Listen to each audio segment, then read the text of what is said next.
the body parts or bits and pieces, is it a physical action that someone removes bits and pieces from one of the other 6 and then gives it to who? In this, referring to the same question, please. Rahabat. I know what you're trying to say. When she says who's them, the average person in here doesn't have 7 clones. But let's say the 5 men that control the Bilderberg Society. Bilderberg Society of 5 men who rule the world. Or Ram Corporation. Each one of them have a clone. And each one of them had that clone produce copies of themselves for body parts. They have special doctors that are responsible for keeping them together. Let's say he has face cancer. If you notice, at one point, his whole face was swelling up and eating away. If anybody knows something about terminal cancer, they would not be able to just pull it away and patch him up like that. It doesn't work like that. Once it starts to eat the cells away, that's it. You have a very limited amount of time when it becomes that apparent. Now if you look at him, all of a sudden, this whole big mass is gone. Or had this big growth on his nose of cancer. Then all of a sudden, you know, he disappears for a little while, goes away, goes on the tour, comes back through, and it's not there. He no longer has a nose problem. So they have ways now. What they're doing is they have cell tips they work with. And they're having a problem with making it public in America because they have to go into the fetus and take cells in the fetus that can rebuild cells. What I'm saying now sounds crazy, but if you go in the computer, you can investigate it. Cell tips, they call them. And it rebuilds cells. So if you have, let's say, MS or some kind of brain damage, now they have the means by which they can take out of a baby's fetus cells, inject them into your brain cells, it'll cling on and begin to reproduce fresh blood cells, actually regrow cells. But the conflict is every time they do that, they have to eliminate a baby.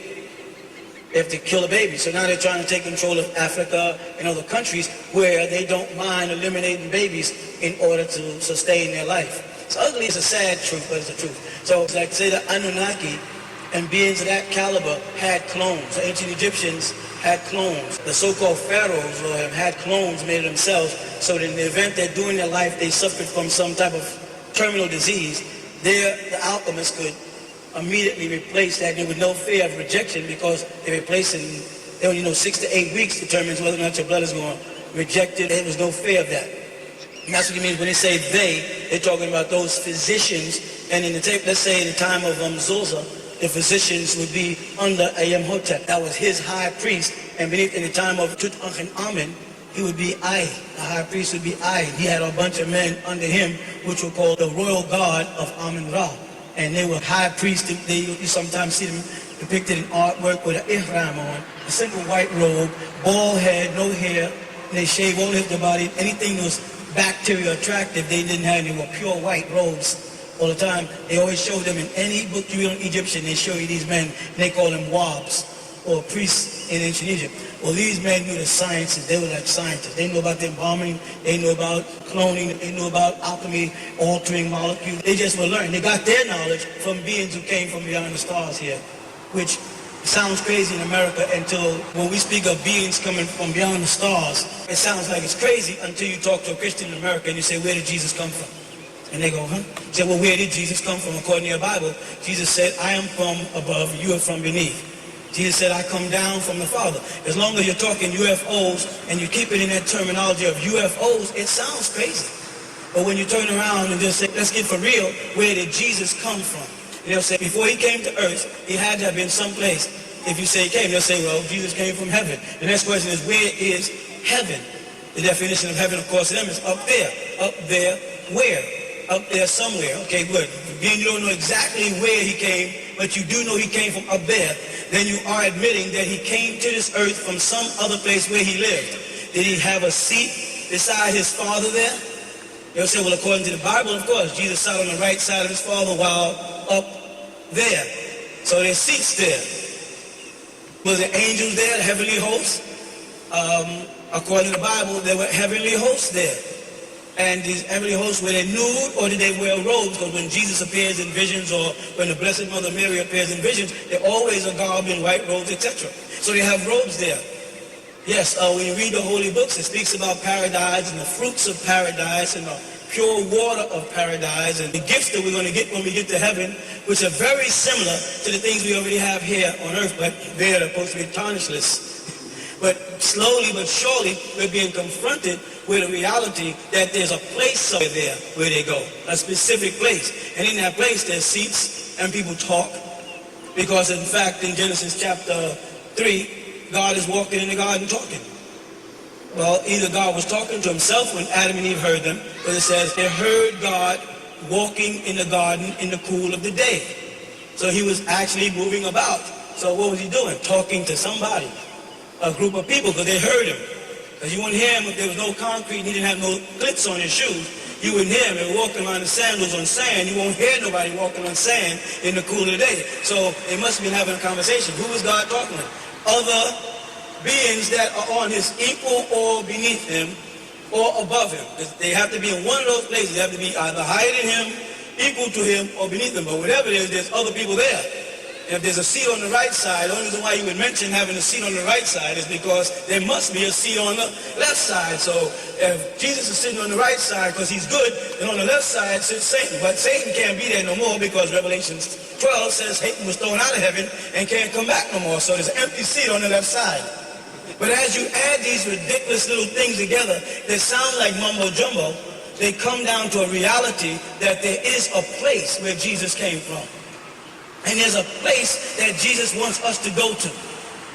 And he says, where I am, you may be also. But the point is, if he says that where I am, you may be also, if we go and look at that literally, he's saying, I am somewhere and you're over there. And I want you here. And to find out where that at, we simply go to the Lord's Prayer. Where is that here? Well, Jesus said, I want you to pray like this. Our Father, who art in heaven. So now he's separating himself from earth beings and saying there is a heaven and our Father is there. If all we have to do that. If we take it from the religious and just blindly go by faith and say, well, I'm not going to address these final points, then we're not worthy to be there. Simply because it says you shall know the truth and the truth shall make you free. So we're supposed to know these things. Otherwise, God would have never put them in the Bible. If he didn't want us to find them, he never gave us the intelligence to find them. He wouldn't give the heathen the intelligence to rage because God controls all the intellect in the boundless universe. So if someone speaks against God, God allowed him to do it for a specific reason. He wants that question raised. He wants that doubting Thomas to exist. Because by doubting Thomas, he can confirm the truth. If there's no doubting Thomas, how do I get to the truth if I don't have somebody saying, well, I know God personally? And then there's some guy in the congregation says, you don't know God. God arranged both of those situations. The kook who says, I know God personally, and the guy that says, you don't know God. He says, yes, I know God. Well, where's God? Oh, God's in heaven. He talks to my heart. Okay, now the situation changed. God talks to your heart. God talks to everybody. I thought you meant that you knew him personally, like I know this guy, and he talks to me like me and him sitting in the bar having a beer. That's a big difference, but it's left like that. So when he's making reference to they, he's speaking of a place where beings are. And those beings walk and talk with God. And they're called the heavenly hosts. In fact, one man in the Bible called Enoch was so good that God didn't even let him die. It says in the Bible, God translated him and took him to himself. And Enoch didn't even die a mortal death. So now, Enoch in the Bible didn't die a mortal death, then he was still in a physical form. And if God took him and translated him out of this planet somewhere, he went there in what? A physical form. If Elijah in the Bible, teacher of Elias, took a chariot to the heavens, physically, they saw him go up into the sky physically, then what? There must be some place up there where people meet physically. And if Jesus ascended before the disciples physically, and they watched, they say in the Bible, go through the clouds. Correct? That's what it says in the Bible. You can change the Bible to make it suit your religious belief. But if you want to stay literal, it says Jesus went up through the clouds and the disciples watched him disappear into the clouds. He was in physical form. This was not from the cross, what they call it, when he saw the spirits of Elijah and he saw the spirits of Moses, and he had that transfiguration, that they called it. To transform one figure to another. And they said he was illuminated, but he was still physical. Because in order for you to be illuminated, you must have some physical. You can't light a light bulb without a filament.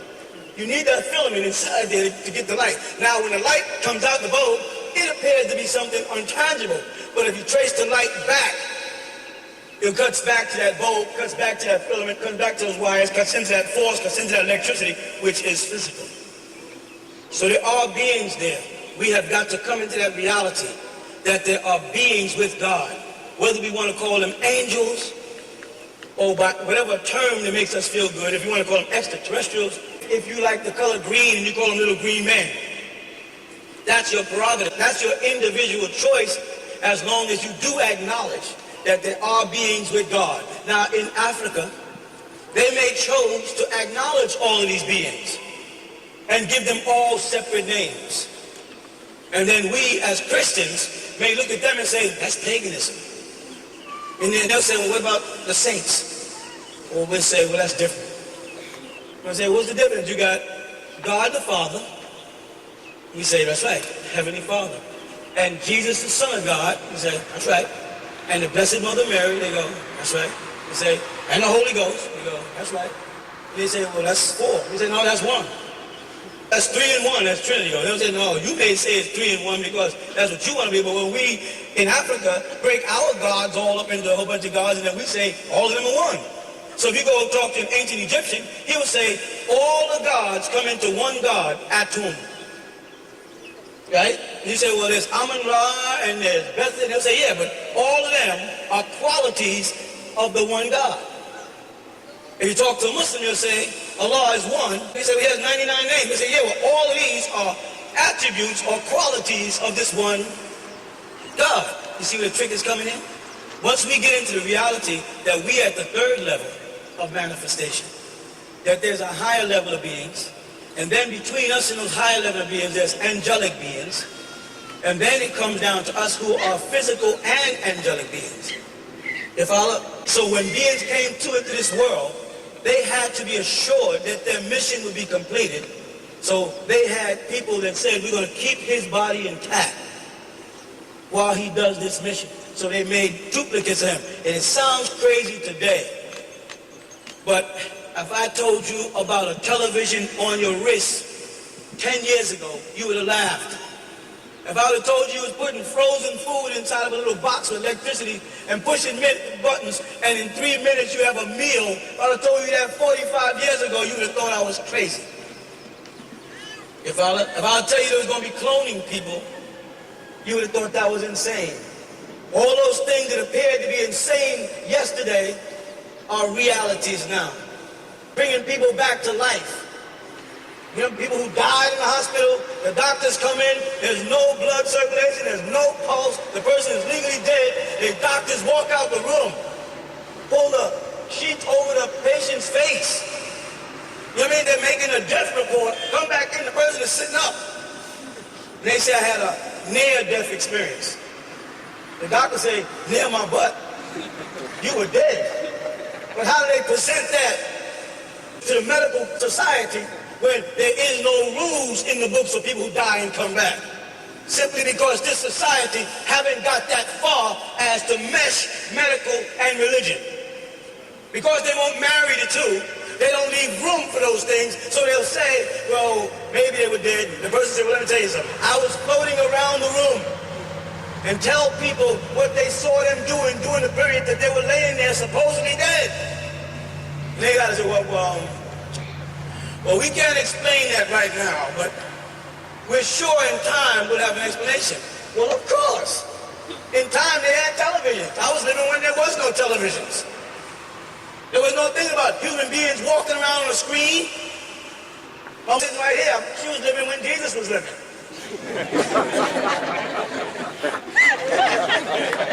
It's always good to have a parent around that makes you feel young, even if you're old.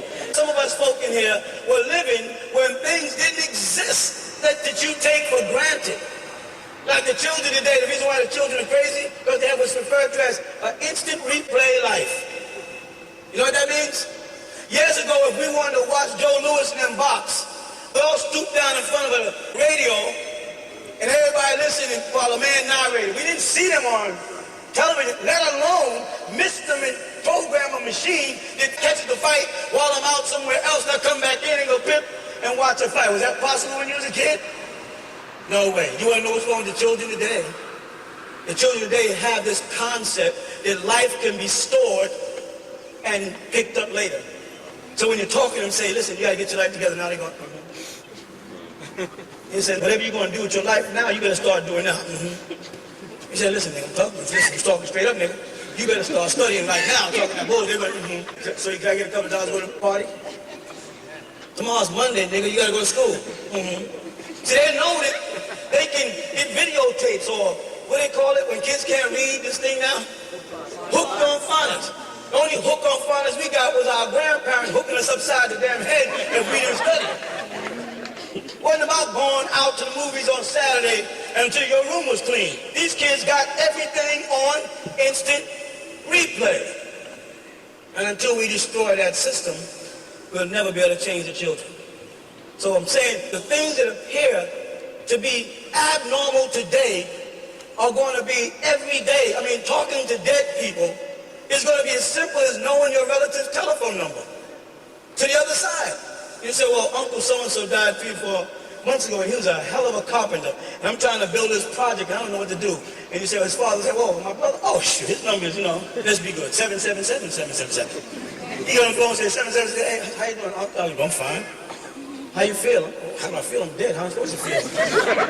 How you feel? You the one with all the aches and pains and stuff. That might be a sense of humor from the other side. It ain't funny to us sitting there with a toothache. You with me? How do you know that that's not going to be as normal as turning on a TV? How do we know that? Because a stealth plane, a hover jet, on television last week, they were showing a plane that goes up like this, boom, and takes off, right? Before, all we know was thrust. Thrust was it like, figure out a way to throw the plane, but now it goes up in the air and goes, boom. The United States is saying, dang, if we would have had these back in the First World War, we could have did to their butts.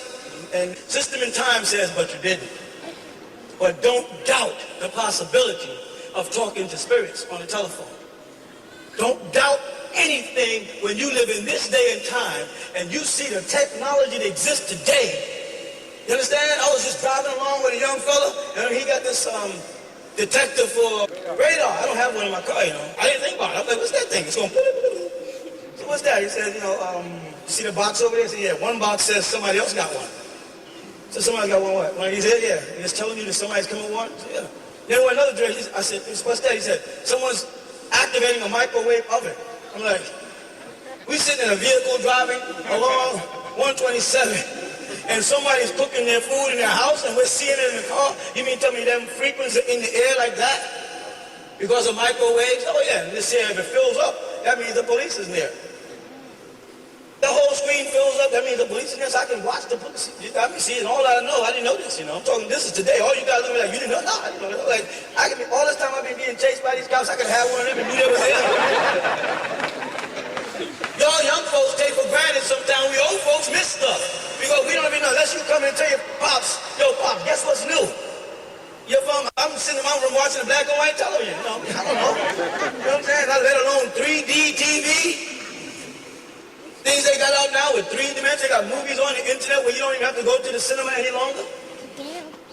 Don't doubt anything, because that's a tactic of the devil to make you unprepared for God's power. By making you think that it must be within the power of man to be real. And God's power surpasses man. God can make things happen and does, because there'd be no inventions or no creations or nothing if God didn't put the thought in the minds of people. Einstein was dumb as heck. You know why I say that? Because as smart as he appeared to be, he smoked. But when he was smoking, they hadn't got to the point yet where they realized how much cancer damage he was doing to himself. But every time they show you Einstein is supposed to be such a genius, he's got a pipe in his mouth, and I'm saying, this guy invented the atomic bomb, altering molecules, and he didn't figure out that he was killing himself with cancer. See, they plan a plan, and God plans a plan, and God's the best of planners. Because of how intelligent he appeared to be, He was stupid when it comes down to something that simple. That we, or they, sister that you was asking about, is pertaining to beings that protected. Today they got them too, but we don't have them. We don't have that privilege or that luxury. I mean, you get hit by a truck out there, you know, that's it for our butts. But those rich folks up there, they got body parts. They got to force themselves to die. Some people just live on and on. They got some people like Bob Hope. Bob Hope is older than Santa Claus. I hate to talk about our own late President Carter, but Carter's jumping out of planes at 80. Anybody who jumps out of a plane knows your body's not equipped to jump out of no plane at 80. You can't even jump off the toilet at 80. So he must have conditioning. What I was going to ask is, do these bodies that they've got, are they in stasis or are they living and then they just pick them up off the street or something? I like to say they pick them up off the street. That sounds like a movie. I like to work with that. No, once they clone these bodies and they speed up their cell growth, they put them in suspended animation. They have what's called cryogenics. Right? Now, the thing wrong with cryogenics is the brain cannot be reactivated. It turns to mush once it's frozen. But they've proven that most other organs in the body can be revitalized. But the brain, once you lose that brain contact, which is that oversoul he's talking about, so they're not concerned. So if a president has brain damage like Kennedy, when they shot him, he still lived on NASA's island for a long time, but he was in a wheelchair, he was brain dead. So they really couldn't bring him back to the forefront of politics, so he just lived his life out there in Greece, and Jacqueline pretended she married Onassis, and that's how the story went. But it didn't stop because now everybody's eyes like, what the heck? I just realized what I'm saying is new to some people just by the look on your face. I know y'all think Kennedy died, that's all. Okay, you did. All right, what else? Anybody got a question? Yes. Robert, is there a cure for sickle cell? Yes, there's a cure for everything, including death. And you may not believe it, because I'm hoping you young people hear me. There's a cure for everything. The thing is, how long do you want to live? Right now you think you want to live forever, right? Right? But if you was Bob Hope's age, would you want to still live forever? Let's look at it this way. Now that they're on the borderline of communicating with the dead, and now has been confirmed by certain scientists that there is some form of life after death. Correct? Now they have all these psychics out there that are proving beyond a shadow of doubt that they have the ability to communicate with the dead. Or that's what it appears to be. Ask yourself, what happens once you know for a fact that when you die, relatives who passed are waiting to bring you over? Think about it. Understand? How many times has any and every one of us decided, I'm fed up with this life, I don't want to live no more? Don't lie. Because everybody who pretend you ain't got a little insanity is crazy. Almost everybody out here at one time or another got fed up with life and said, I just had it. You follow? But you was too punky to commit suicide. You thought jumping in front of a train was going to hurt. So you're still here giving us a hard time. But suppose you knew, beyond a shadow of doubt, suppose you knew that once you passed, that your relatives, your greats are waiting for you, and they got a hand stretched, and they take you into a new world. Suppose they did this by communicating with you before you passed. You follow what I'm saying? What would happen? For one, when an officer says, pull over. Think about it. Pull over. You say, get out the car. Excuse my English, but I'm telling you what you say. No, I'm not getting out the car. I'll shoot you. Whoa. You know, big deal. What about that time when all the bills, you know that time, right? And even those bills that we thought we were getting away with because they didn't give us the bill. So we was running that telephone up and it didn't never come and we like, they forgot about me. And then just when we on Dubad Street on the corner of Ain't Got Nothing, in comes this bill for $300 or $400, we going for the telephone company, oh, this is a back bill for so-and-so, you're like. And then you get frustrated, you say, dang, I'm going to get something, go to the refrigerator, open the refrigerator, take a beer, and chill, open the refrigerator, and moths fly out. I ain't got no money to buy no food. So I'm going to go over my girlfriend's house. Let's go over my girlfriend, and the guy picks up some butt. You follow what I'm saying? I'll just get down, go downstairs and go for a drive just to chill. Get downstairs, it says empty. What the hell, I'm just going to get some money for some, get some money for some. I don't want to live no more. Don't say you haven't been to that road before where you don't want to live no more. But if you had a confirmation that everything is going to be all right, this world would be a different place. The way people get in arguments, there would be no such thing as road rage. There'd be road incidents. That's all. Get out the car, bam. You got me, I got you, thank you, boom. And we're near that now. We're near that state of mind right now. We're starting to accept, just by the technology, you know what I'm saying, communication. Oh, they already passed life on other planets. But what were they saying 20 years ago if I said there was life on Mars? Crazy. You're crazy. Now they found life on Mars. Life on Jupiter. Not life on one planet, but life on more than one planet in our solar system. They found tri-star constellations, systems with 3 suns. It's on the internet. Go look it up. Things that they say is impossible have become possible. So life after death, which has always been based on faith and belief, is no longer simply faith and belief. It's now possible and bending towards probable. And to some, confirmed. You with me? How will that affect us as human beings? So, to answer your question, they have gotten to the point where they realize now we as a people are developing spiritually to the point where we know there's a life after death. That we know that there is really a Jesus Christ. That we know there was really angelic beings. Whatever name you use and whatever language you speak, whatever country you're influenced by is not what's important. The reality is important. We know it's real now. And our attitude towards life is changing. Our attitude towards working is changing. Our attitude towards people are changing. You follow that? And we're in that day and time now where anything is possible. Tomorrow we can flick on the television and they'll tell us something we never even imagined before.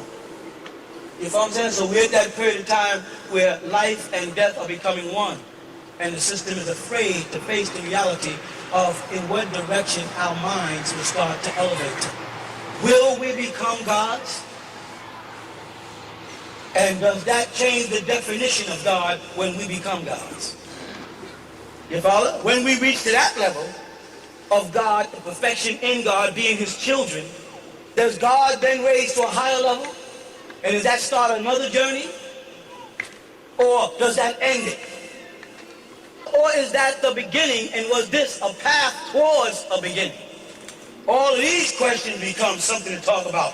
Years ago, it was simply, is there life after death? Is there heaven or hell? Does God really exist? Is God dead? Was Jesus a real person? Etc., etc., etc. And I explained to y'all, I explained to y'all before, you have 2 Jesuses in the Bible. I don't mean 2 Jesuses. We know there's 3 characters. I'm talking 2 births of 2 Jesuses and 2 Marys in the Bible. You know? People don't want to hear that. No. My Mary is my Mary. I say, well, which one? The one that had a child in a manger, or the one that had a child under a date palm tree in the desert? What are you talking about? That sounds crazy. Well, in Matthew's and them, they speak of the birth of a child in a manger, in the presence of wise men. In the book of Revelation, they speak of a child born under a date palm tree in the wilderness with dragons waiting to kill it. Which is true? Or they're both true. They'll say, well, that's the mystery of God. I don't want the mystery of God. God said, you shall know the truth, and the truth shall make me free. I don't want the mystery. I want the fact. If you can't give me the fact, step down off the pulpit and let somebody who God inspires stand up there. Let somebody who has the answers get up there and get down. Stop the preaching and start the teaching. Stop trying to be a good person and just be a good teacher. And let people become good people themselves. Because what you are, you are. What you're going to be, you're going to be. Whatever is ingrown in you, it's like a tree. Whatever that thing is going to fertilize this ground enough, something's going to grow through here. Whatever it's going to be, it's going to be. I may not see it through by the sand, but something's going to grow there. Every person here is a God in the making. And for no other reason than God said, I put my spirit inside you. God's spirit would be no more than a seed, because it wouldn't be God. I put my spirit in man, and man became what? But what's the catchword in between that? Man what? Became. He grew into. He changed into. He metamorphosized to become.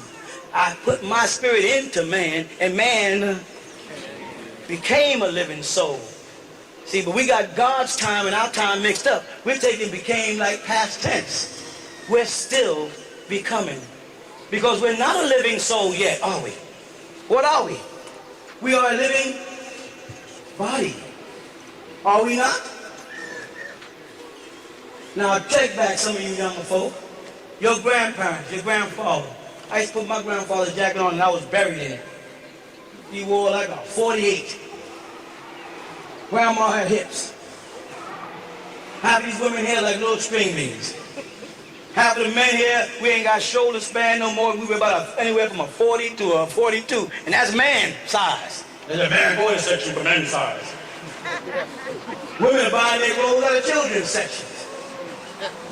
Are we metamorphosizing? Are we becoming smaller as human beings? Yes. Just check some history. Check out what size shoe your grandfather wore. 15s. Average man now is wearing a 10. 9.5, 11 the most. Old folks wore 15s. 12 on up. Are we changing? Yes. What are we becoming?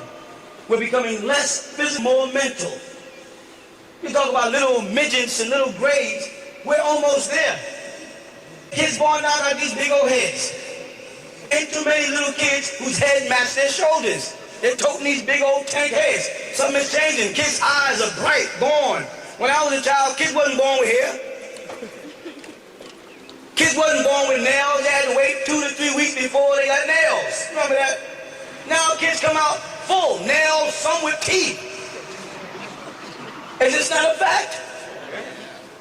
I mean, we learned to grunt, you know what I mean? Pull, crawl on one leg, then crawl on two, then move around on stuff, and then get up and stagger and fall. Children now come out and do this.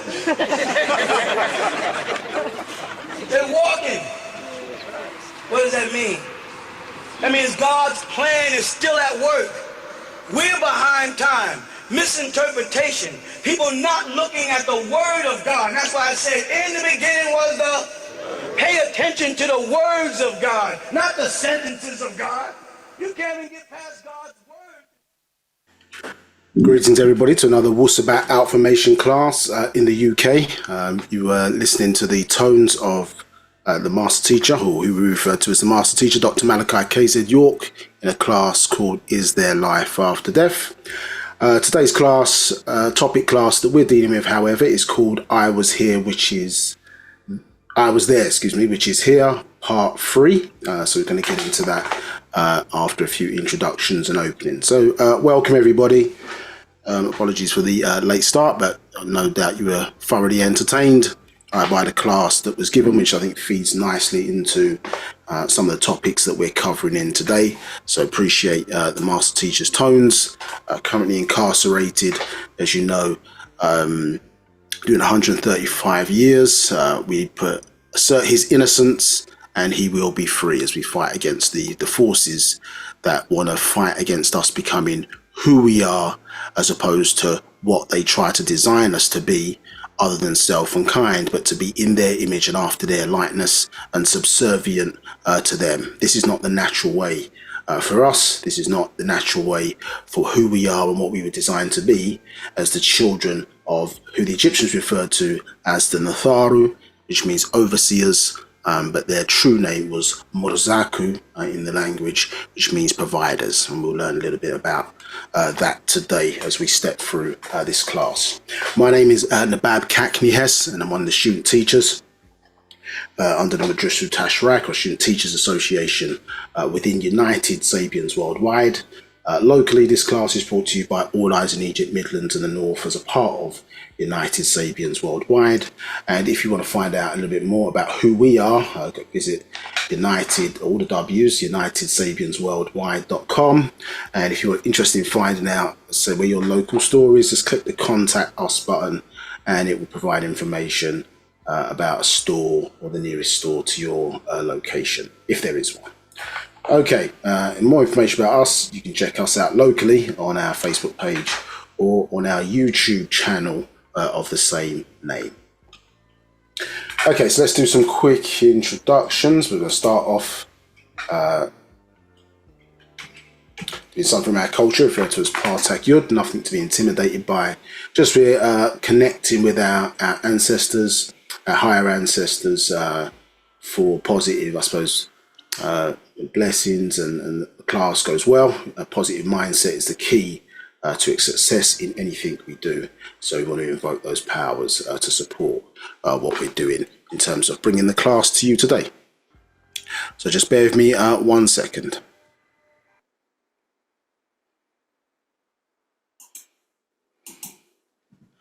So we're going to say it in the Wu-Sabat language in the first instance, and then translate into English for full and proper understanding. Baro, baro, baro, nabab, nathar, muqtar. Na ut muqtad baded pata, na ut mukhlas baded yanun. Partak Yud. Anuki jawef pa ashuk empa pa ut. Wu kalel ashuk kawun jawef naya. Anuki kasam un empa pa ut. Wu pa ut kawun kasam un emnaya. Anuki wahu ameh pa ut. Wu pa ut kawun wahu ameh naya. Nakuk kadur najuk ameh kasam un empa pa ut. Wu khabub ameh mushachas Nakuk kadur kawan kalel pafef nakuk arud jawef pa ut. Ameh wase, ameh aradni, kawun leye, bakoy jawef pa ut. Anuki abed biye nafashni, pa ut kawun anuki, pa ut kadur nakuk kadur, pa ut amul nakuk amul. So we said, as Partak Yud, the affirmation, and we said, holy, holy, holy, master, overseer, almighty, no God except Ptah, no savior except Yanun. Ptah as the head of the 9, which you'll learn a little bit about today, and Parnabab Yanun, or being Yanun, which you'll also learn about today in today's class. I won't expand on that too much. We then said Partak Yud, the affirmation, and proceeded to say, I am inside the divine love of the all-expanding, and all divine love is inside me. I am a part of the all-expanding, and the all-expanding is a part of me. I am one as the all-expanding, and the all-expanding is one as me. I can succeed as a part of the all-expanding and fail as an individual person. I can be all that I wish in the all-expanding, as long as my wish is to stay in the all-expanding. I am never by myself. The all-expanding is, I am. The all-expanding can, I can. The all-expanding does, I do.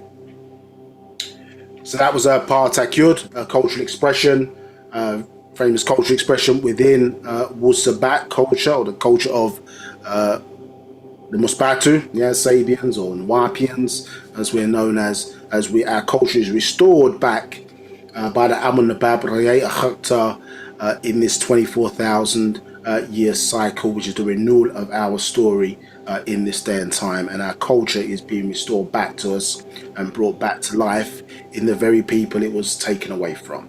So if you just join us on the Zoom platform for the first time, if you need to adjust your audio settings for any reason, let's click that out and drop this back in. So yeah, if you need to adjust your audio settings for any reason, then the options there on the left hand side, and we've got 3 icons, or you should have 3 icons on whatever device you're on within the Zoom application, and effectively the chat there. Select everyone as a distribution option and just give feedback, and if it's not questions, etc. If the sound is not right, anything of that type, then please feel free to place any feedback, etc. in the chat area, or feel free to use the reaction buttons equally as well in response to what's been taught today. If you've got any questions, there's 2 ways to ask questions. So the first one is to click the raise hand button, and when you do that, basically you're able to come through. You hear this message, or I'll look at the chat and see this message appear on the screen, and then when I call out your name, if you want to unmute yourself, then you can ask your question directly. If you've dialed in today, I don't think anybody has, but if you have dialed in today, then the options are *9 to raise your hand and *6 to unmute yourself once prompted. In both instances, if you can mute yourself back again once you ask your question or finish your interaction, as to not disturb the rest of the call with any background noise. And then the next way to ask questions, if you do not want to come through live, then you can press the Q&A button and type your question into this area. And then, as I say, today there's no moderators, so I will, or facilitators, I'll read that on your behalf. Also, so I'll be asking the question to myself to answer it myself. I'll do my best to give you the answers today, and if we can't answer it, then we'll go away because we know a person who can. Now, so those are 2 ways to interact and ask questions today. Now, I'm going to assume that you can hear me okay over the music rather than run the polls, just in the interest of time. If there's any issues with the sound, just drop that in the chat for me, please, so we can correct that accordingly. Yeah, no recap quizzes today. We do them often just to check learning, but there's none today, so you can relax, enjoy the class which is going on today. So a quick introduction, given that this is part 3. If you do want to check out previous classes, either on our Facebook page or the edited versions are on our YouTube channel, All Eyes in Egypt, Midlands and the North. Just do a search on that for that page. Like, comment and subscribe. I think that's the famous things that people say, isn't it, on YouTube? So support it, share the videos, so on and so forth, if you're minded to do so. Now, important that you understand who the master teacher is, and we're spending a little bit of time on that today as well in more detail. But known as Dr. Malachi Z. Kabina York Okran, born in Ghana, June 26, 1945, in a place called Takoradi, is a coastal town in West Africa, in Ghana. Born to his mother, very important sacred feminine, Mary Abba Akran York, who was also known as Fatima. She was born March 10th, 1929, and arguably is one of the most important sacred feminines born in the last 6,000 years, having given birth by way of Panatharu to this individual who has brought back the culture of Wu-Sabat and really restored the mind, restored the minds back of the Negro or Negroid race, as the first world people on this planet, maybe incorrectly referred to as Earth. So this is the mother of Dr. Malachi KZ York, and as a culture, we always were matriarchal, understood, not patriarchal. That came in later with beings known as the Anunnaqi, who are the deities or the lords and gods of the Bible, or their Bible that they have today. But long before that, we were always matriarchal, which is a pattern in natural nature, understood? Yeah, so the provider first, that which then, and the sustainer thereafter, and that then which must be sustained off of the sustainer comes afterwards. So this notion that women came out the rib of a man, if you go back and check out our previous part to this class, or the first part, I should say, to this class, we went through the sacred geometry of how that was impossible based on nature's and the natural system that we see today. The lesser cannot give birth to the greater, not by the natural rules of the environment that we find ourselves in. In mythology, if men want to write things down in their minds and their imagination, then anything can happen. But obviously, in the reality of how we exist today, that's an impossibility. So it's important that you know, any teacher or leader, or even yourself, who your parents are, and obviously working back 4 generations, certainly you would inherit the characteristics of those people, can express themselves in you, maybe part of you now, or can express themselves, have expressed themselves in the past, certainly maybe expressing themselves now, and certainly can express themselves into the future, understood, with the very voices and the thoughts that you hear in your head every waking moment of your existence. And so Mary Abbott Cran York gives the mitochondrial link and the Ghanaian side, if you're talking about nationality, understood, and his father then gives the Sudanese nationality or heritage in that regard. Al-Hadi Abdul Rahman Al-Mahdi, part of a very famous family, Sayyid family in Sudan, which ties us back then into Napata and Meroe, so pre-dynastic ancient Egypt in that regard. And Sayyid Al-Hadi Abdul Rahman Al-Mahdi, again, part of a great lineage there of Abdul Rahman Al-Mahdi, and then more famously even Sayyid Muhammad Ahmad Al-Mahdi, who was in fact not Sudanese, was hired by the Sudanese. His heritage, in fact, ancient Egyptian, but led obviously the Sudanese or in various different wars to drive the British and the Turks out of Africa. Born 1845, disappeared 1885. A master, a spiritual master incarnated. Again, his famous book he wrote is known as the Ratib, about his expression of his love for the Most High, as they understood that connection at that time. So, Dr. Malachi KZ York, as the teacher in this day and time, and affectionate to us as the master teacher, and as I say, has brought this doctrine to us starting from 1963. We're many years on from that now, but brought this science to us, or the spiritual science of the Negaru, known as Wu-Sabat or Wunawap.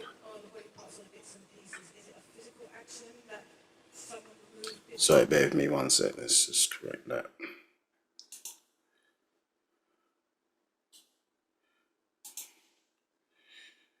One moment, please, people.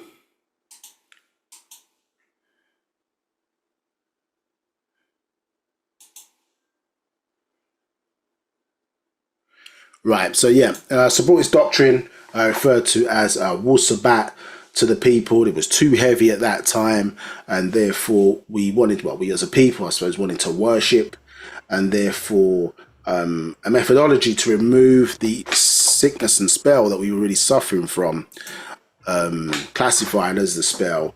This doctrine was developed and created in stages to bring us up to the level that we would be out into intelligent enough to be able to accept that which was from the mindset of our own ancestors, taught by our own ancestors, and how they lived and how they connected, not only from this planet, but also in and beyond the stars, obviously from the universe into the dual, tri, multi, and then omniverses. Do you understand? So omniverse, excuse me. So this is this science that we need to interconnect, us being a product, I suppose, of being kidnapped by the Mukasu or Caucasians, and in that regard it created the interception into our genes some 400 or so years ago, you understand, created a fake individual, do you understand, or a false or individual, do you understand, who basically looked like the sons and daughters of the ancient Egyptians, of the Natharu, you understand, overseers. However, you understand, had a mindset, you understand, of a Caucasian, you understand, in terms of subservience to them, in terms of these religions that have been placed upon us, forced upon us when we were kidnapped from our homeland, and created this Negro, you understand, in that regard. So from the Latin word necro means black, but it also ties into necro, obviously meaning dead. So our mindset was dead, or our mind, or our connection to our ancestors, do you understand, our connection to the mental reservoir was almost cut off in that regard, do you understand, and we were living in the image and after the likeness, understood, of the white man today, and that's still probably the case in many, understood, and so we would not operate in our natural state, understood. So it's unnatural for any race on the planet to be obviously living in the image and after likeness of other than self and kind, or to be able to connect with their own ancestry. Obviously, of course, we were the originals, so anybody wants to embrace our culture, they're embracing the original culture, natural nature's culture, and so that is optimum, obviously, for the planet. But we of ourselves shouldn't be subservient to others, and that's what monotheistic religions in particular have had us do, in a sense. And basically the god that's the Wizard of Oz, or the god that's sitting behind the throne. Remember in the Wizard of Oz story, the scarecrow, it was the lion, I can't remember the other bit, you understand, the Tin Man, excuse me, yeah, that was it. Yeah, they found out, you know, so they heard about this myth of the Wizard of Oz, understood, and or this powerful individual who could give them courage, a heart, and I can't remember what the other one was, you know the story. But they then found that when they got behind the illusional wall to see who this individual was, it was nothing but you know, a white man of you know, a decent amount of intelligence, understood, but he was the illusionist, in the sense he created the myth and illusion, understood, and you know, nobody really peered behind the wall to see who was sitting on this throne. Yes, and then in the end, what did he have the power to give them what they were asking for? No, it was already inside of them. You understand? This is what he pointed out in the end. So these monotheistic religions, they give an illusion or take away or make the deity or God invisible, but yet subliminally, yeah, whether it's in Judaism, whether it's in Christianity, whether it's in Islam, they give this impression of the invisible God, yet supply the world with many images of what God looks like, or the artist's impression of what God looks like. And in these different instances, that is not a person with woolly hair, you understand, or dark skin, understood? And so this is the issue, yes, the subliminal games that get played, which make you subservient, understood, to another race, other than, as I say, being subservient to those, not even subservient, but being in line with, understood, those who look after your image and after your likeness, understood. So this is the games that get played. So it was necessary for, in the culmination of many great teachers, this individual to be born to break that link, understood, and restore you back to who you are, not what you became after you were kidnapped, and what you became after invaders came into our lands, placing our people progressively under this deep spell of sleep, yeah, for the last 6,000 years. So Dr. Malachi KZ York, this is him at age 25, and in, to say, when we were going through those religious schools to remove this spell of sleep from our people, yeah, and talks about being housed by a being at the time known as El Khadir. So our culture is, as always, and we touch upon this today, yeah, is an extraterrestrial culture. So we do with outformation. Our knowledge, our essence, etc., came from above, yeah, from the heavens, and getting to specific locations in and around that, understood. And when we came here, or when that knowledge comes here, it becomes information.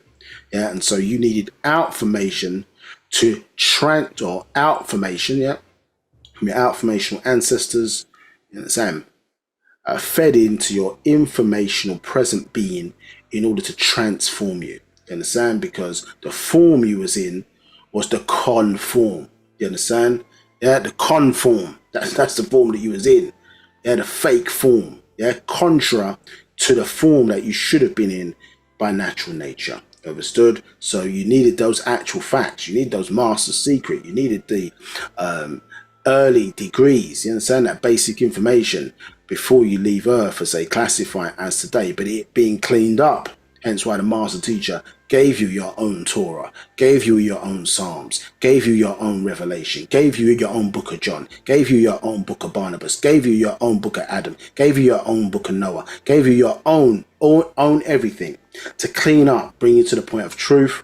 Leads you that so you'd be ready, obviously, for these actual facts and master secrets, to hear into the thereafter doctrine, to restore your mind back again and realign you with natural nature. And so that's an outformation. Starts with outformation first, coming in the form of information. So we don't dig up the bones of our ancestors with paleontology, archaeology, and all the other ologies that pertain to discovery of what took place in prehistory, which is really the mystery, which they call a mystery, which is really my story.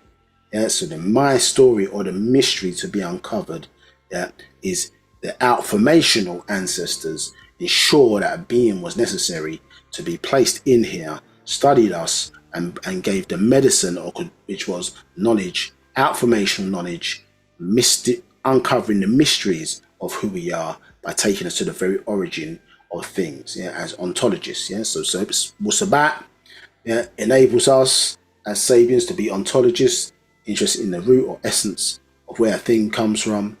The factologists, we do factual information, and then numerologists as well. We're interested in the science and symbolism behind numbers as it pertains to us. Understood?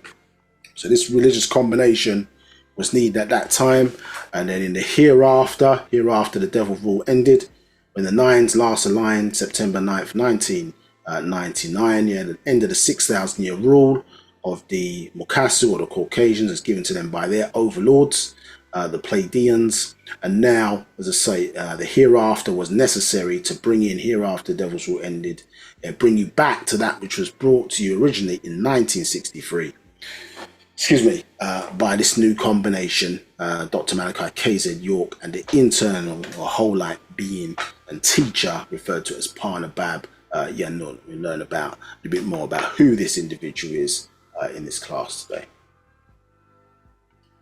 Okay, so a very quick introduction. Again, check out our previous class, or even part one of this class, or even previous classes, to go more into that. But if there's questions on it, please feel free to ask and get your questions answered today. So welcome also to those of us on Facebook. I'm not monitoring the chat live at this time. So if you have got questions, put them in the chat and they'll be answered after the class. There are links there to join us on Zoom if you are minded to do so. No, but if you're comfortable to say where you are, that's not a problem. Just means that we'll pick up any questions after the class is finished. Okay, so let's fly through this because we covered some of this stuff already.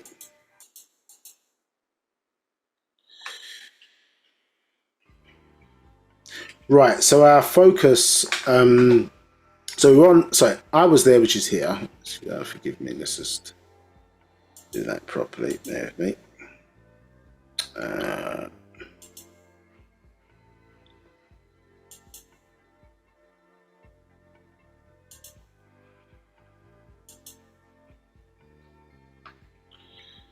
So I was there, which is here, is a patriarch. Yeah, it's a patriarch. Kind of see it there. It's a patriarch. Let's do this way. This way. Yeah, it's a patriarch. I was there, which is here. So we're focused on part one, and this is part three in relation to part one. Yeah, so this is what we're dealing with here. I'm going through this particular scroll. So we were breaking down to you in the previous parts. So we're informing you about. I'm focusing a little bit on this 24,000 year cycle, going into the records, that have come down to you from ancient times, and linking that back into the, obviously, our sacred feminine, or the women who obviously hold the mitochondrial DNA and also the matrix for life on this planet, and going into that in some detail to basically shore up this fact that, as I say, our records and the evidence of who we are, you can see it encoded in our genes. You can see it encoded in natural nature. You can see it encoded in space. You understand? So the environments, you can see what we're saying encoded, and the confirmation so which you should always seek confirmation. I say we do with facts, not mythology or belief. Yeah, and that's a journey each person has to take to seek their own confirmation themselves, so that you know it's true, and it infers confidence. You understand, instead of inferring doubt. You understand, which what belief does. But you want to know things. Knowing gives you confidence, and this is why facts is the best knowledge, and also the unifying knowledge to help us unify mentally. So therefore, the physical unity will follow thereafter. So, excuse me. So we were going through establishing, as I say, this kind of correlation and patterns that we see in natural nature. Whereas his story, yeah, it started when he started to write things down. Understand? Unproven. Mainly we're speaking about their biblical stories of their origin. Unproven. Yeah. To this day, they haven't found Adam and Eve's body. They haven't found the Garden of Eden. They haven't found Noah's Ark. All these things that they claim in their story as the beginning of things, they do not have evidence or proof of. You understand? And there's other cultures around the world that tell their own stories who have evidence older than the 6,000 years of their Bible and their creation as described by their God. Now, so we were going through in a lot of detail, just establishing that in parts 1 and 2. And then we had finished, I think, as on this extraterrestrial map. Yeah. So dealing with a sort of migration. Yeah. Dealing with the migration of genes that were planted here in the water of this planet, leading to the first people emerging out of the waters. The Sands people in South Africa are the first people. They are our ancestors, or physical ancestors today. We started in the waters of this planet.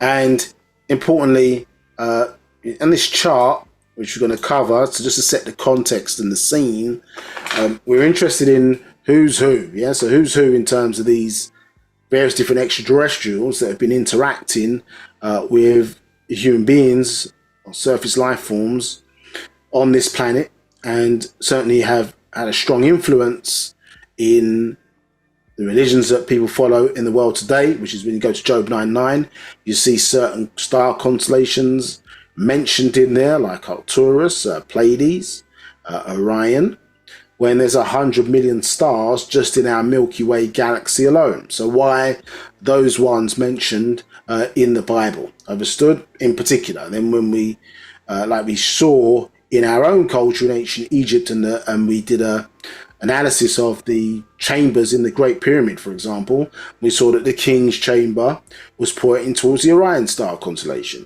We saw that the Queen's Chamber was pointing towards the Sirius star constellation. We saw that excuse me, that on the opposite side of the pyramid, we saw tunnels or passages pointing towards the Draco star constellation, and also pointing towards the Big Dipper, as they refer to it as. So the question is, for us, or where we should be curious about, is why are our ancestors interested in these particular constellations? You understand? In relation to our, not his story. Understood? In relation to our story. So we can see there, as we were walking you through, yeah, we're interested to set the context. This is an extraterrestrial map. It says chart of the Anunnaqi, Pleiadians, and the Dragonians. But here it says, with an asterisk, our landing site where we set up before the Ice Age in a place called Egg Island in Antarctica. Yeah, so that hour is the Rizqiyians. Yeah, we need to learn a little bit about them today. And then we'll continue on to the Anunnaqi, a little bit about the Dragonians, and then go into the Pleiadians before we follow the events that are being conveyed to us in our story in I Was There, which was here, part 1 and 2. Understood? So this again showing, yeah, this migration upwards of Africa, and then this showing a sort of diagram where we split off really into two clear seeds. One where we've ended up in the Americas, yeah, when the continents obviously were not split as they are today through something called continental drift. Yeah, they were one continent, yeah, referred to as Ganawa, understood, And as I say, the Greeks referred to it as Pangaea, and Ganawa, which is what we refer to it as. And then here we see we're going off into the what's called the Americas today, and we're known as the Anasazi people there. And then when we step off to the right, here we remain in Africa. We can see that intervention there, and we became known as the Natharu, you understand, or Natiru, some refer to us as, but Natharu is more correct in terms of tonation, you understand, as the original Egyptians, pre-dynastic ancient Egyptians. And then off of that, we see other different races and sub-races arise out of this migration in various parts of the planet, where, as I say, we have races and sub-races who have come as an offshoot out of the original. You understand? But our ancestors, as I say, placed those germs in the water, transported here by way of the dolphin, which, as I say, led to the propagation of life here on this planet called Earth. Now, what we see here is, we've shown this many times before in this class, but for those who are new, excerpt from My Brother the Extra-terrestrial, written by his sister Mutpatau Atum Reye, to be a sister of the master teacher, hence the title of the book. And it talks about this placing in the genes of, or your genome, 24,000 genome, of this encoding or upgrading of the genes referred to as Ha-1 in the sand. And so as here, it said with a demi-deity called Horus or Haru or Hara, which is the equivalent, for many years, for those of us who were studying in the Christian degree, even in the Islamic degree, learned about this character named Jesus, but many didn't know that over 10,500 years ago, we had our own story long before the Romantic or the Roman translation, the Greek translations of these books and stories, you understand, of the New Testament by a man named Flavius Josephus. So long before these books were written, over 10,500 years ago, we had our own so-called Jesus story, as they classify it today in English, and dealing with Ha. We went through that, I think, in the class called The Proof, with the story of Isis and Ray, you understand, and go into that in some detail. So what they're explaining here is that basically our genes were upgraded, understood, and today, interesting enough, that upgrading, or part of the upgrading of our genes, was known today scientifically as Ha-1. Interesting name, Ha. Understood? Yeah, human accelerated region is what it stands for. And as you can see here in this diagram, yeah, that it's elongated in human beings in comparison to animals. At one time, the Negro race were the only ones with the Ha-1 gene, but through race mixing, others on the planet have it. So this was placed on the genes by our ancestors, enabled us to develop much more swiftly, you understand, and gave us some greater capabilities, which made people classify as out-intelligence into intelligence over and above the normal human being, do you understand? So eventually triggering processes within the human body, development of the ability to speak, for example, draw, and certain other characteristics that were activated by way of Ha-1 around about 50,000 years ago. So this is evidence of, as I say, extraterrestrial, or some may classify as divine programming, yeah, as opposed to the natural. We do know scientists have discovered, for example, that 223 genes within the genome do not have a precursor.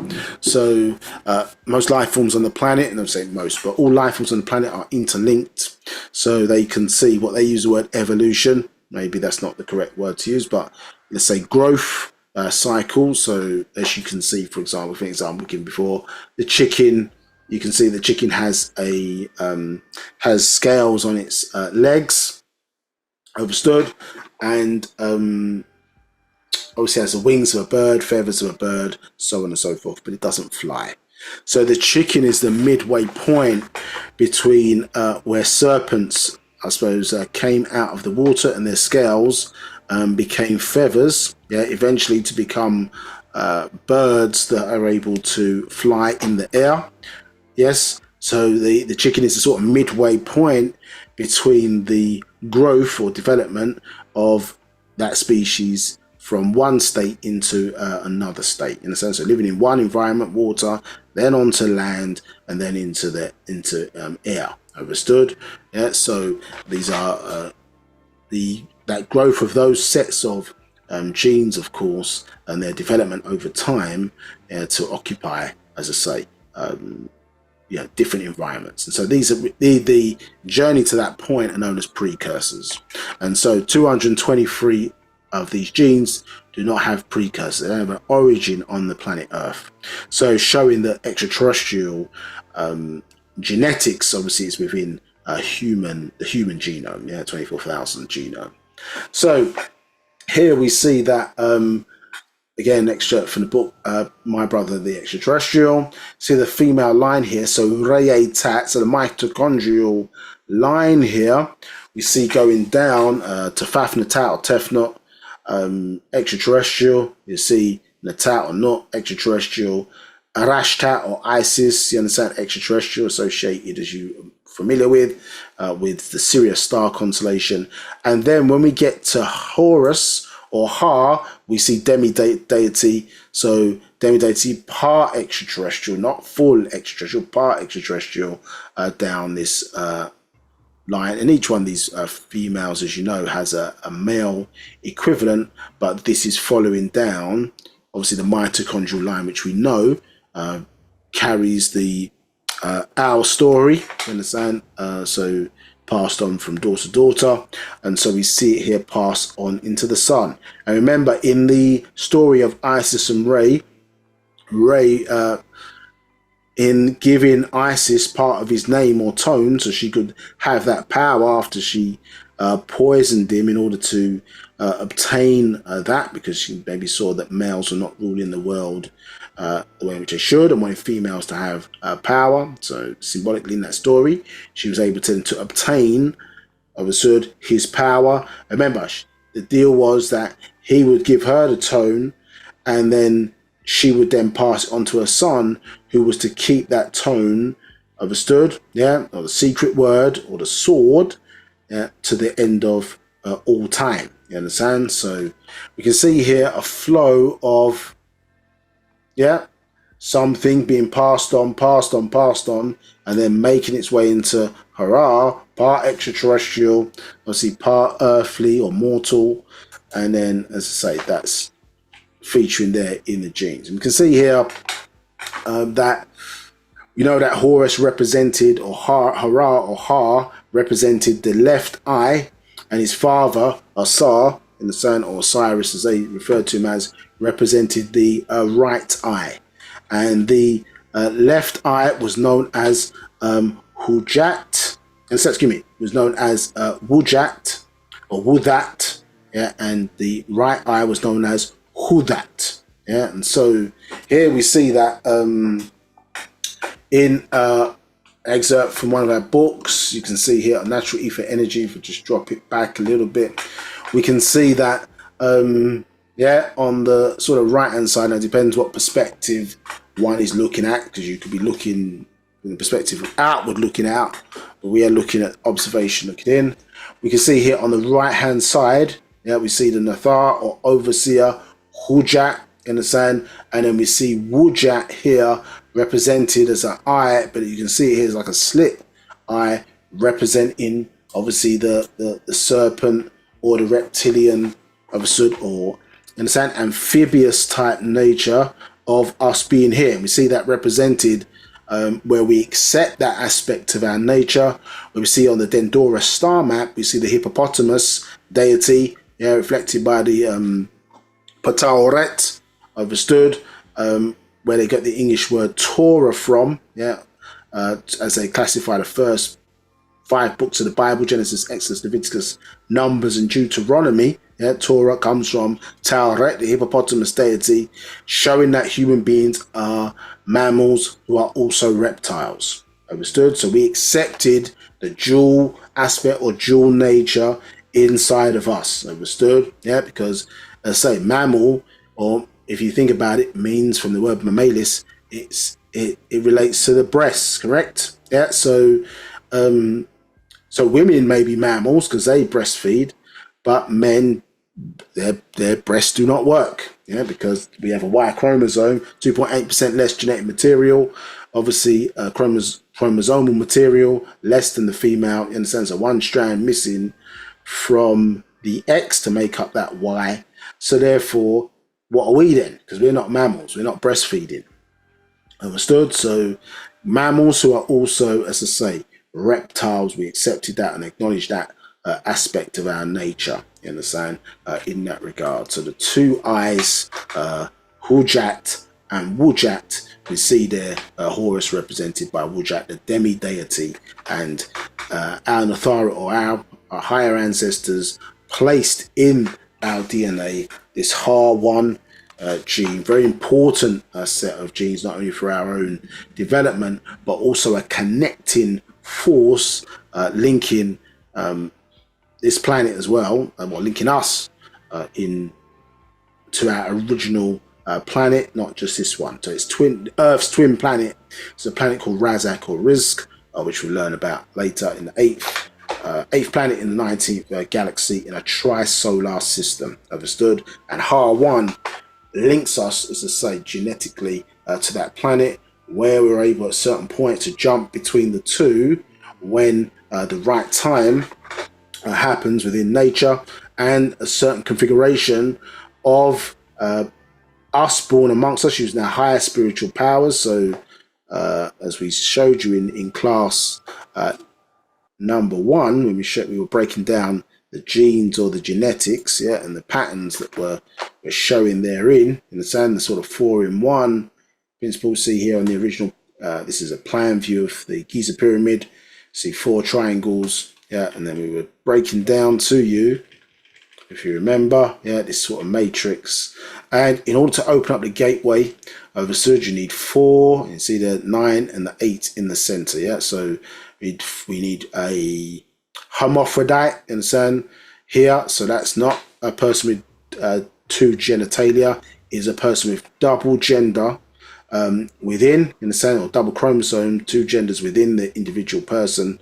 Understood? So they have extra chromosomal power there, and so they can vibrate at a higher rate than normal human beings. So this would be like a double XY configuration, XYX configuration, that type of thing. You understand? Double genitalia is a defect. So it's the energy of both genders within, as you know, uniquely born, usually fifth week, 5th hour, 5th minute, 5th second, I think, if memory serves me correctly. And so that type creates that these special individuals known as gatekeepers. Yeah, so you need a hermaphrodite, which is both genders but leans more towards the female side, and hermaphrodite, both genders lean more towards the male side, you understand? And so you need a combination of 2 hermaphrodites and 2 hermaphrodites on the outer part of the circle. The golden child, you understand, is in the center, and this helps to open up the gateway, overstood, which allows us then to make contact, interdimensional contact with our higher ancestors, in this instance, from the planet Razak or Rizq, understood, and in effect allows us to jump in between the two. Yeah, so last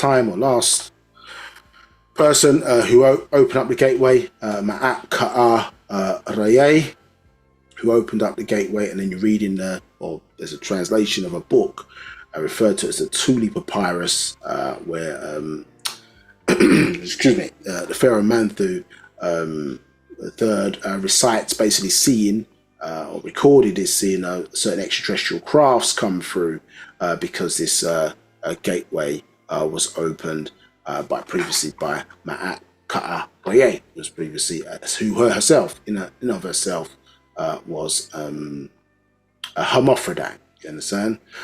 In that regard, so and certainly considered to be the first female ruler of ancient Egypt. Understand? So these powers are there within, understood, programmed within our genes, some of our higher powers, which they know, but we have forgotten oftentimes. And so the importance of, let's say, this combination of the hermaphrodites and golden child open up gateways important. So you want more information on that, check out a book called Patriarchal Atlantis, goes into this configuration in more detail, and also Thule Papyrus as well.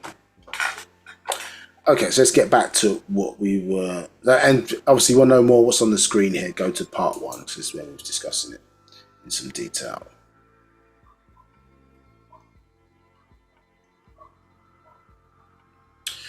Now, right, so we were going through, as I say, talking through this sort of extraterrestrial map.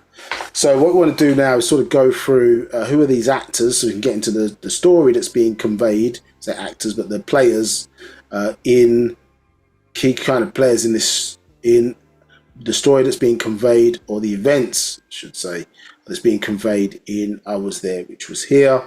So we want to start with the Rizqiyians, we'll go into the Anunnaqi, the Draconians, and then the Pleiadians, so you're clear about who's being expressed and what's being talked about, and a little bit about who these individuals are, been influencing the course of the human story.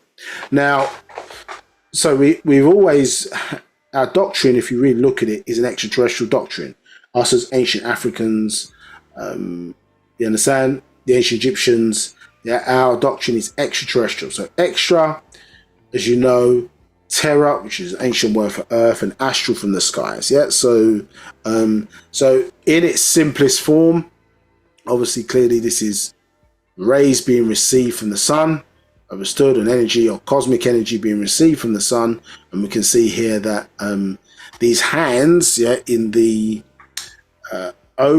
giving position, do you understand? One would say, or is sort of they're clasped, they hold on to something, but in this instance they're reaching out, understood, yeah, so they are obviously handing something over in this gripped sort of fashion. Here you see the Ankh there, you're saying key to life, which is being handed over.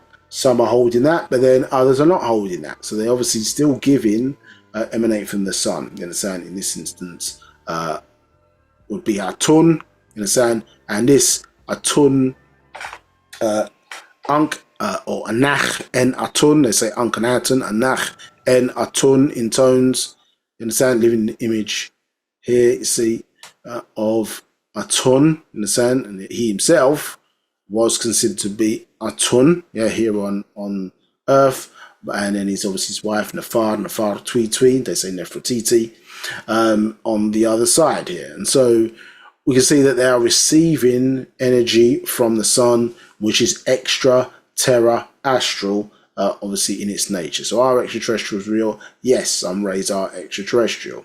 Now, we can see here the sort of unusual head shape there. Yeah, this is not a humanoid head shape, understood, as we don't really see it much. They do see some characteristics of it. This is a humanoid, this is not a it's a humanoid head shape, but not humim or human head shape, but rather extraterrestrial in nature, understood, yeah, more teros in nature. We see that this head shape here, understood, and one obviously that unusually her head would have filled this area, having this type of shape. So extraterrestrial, more so in origin. I think we showed a few classes ago, or whatever, the body of an extraterrestrial that was found in Mexico, which was subject to some autopsies and things of that nature that was shared with the world. Obviously, look at the head shape of that particular extraterrestrial, and you see some correlation there between what was seen or what was recorded on the walls in ancient Egypt. So the symbol of the Natharu is 3 flags. Yeah, also ties in, or looks like 3 nines. Yeah, and we can see, as I say, a lot of game playing that happens in America. I think it's 911 is your number to call the emergency services, but here, for example, in the UK, yeah, to call on the emergency services is 999. You understand? So a lot of games played, you know, obviously getting us to subliminally think about, I suppose, calling upon emergency surface in a stressful, you know, situation associated with that number. But that number in and of itself is actually something positive, in a sense, agreeable in our culture. Let me just see if there's any questions. Bear with me.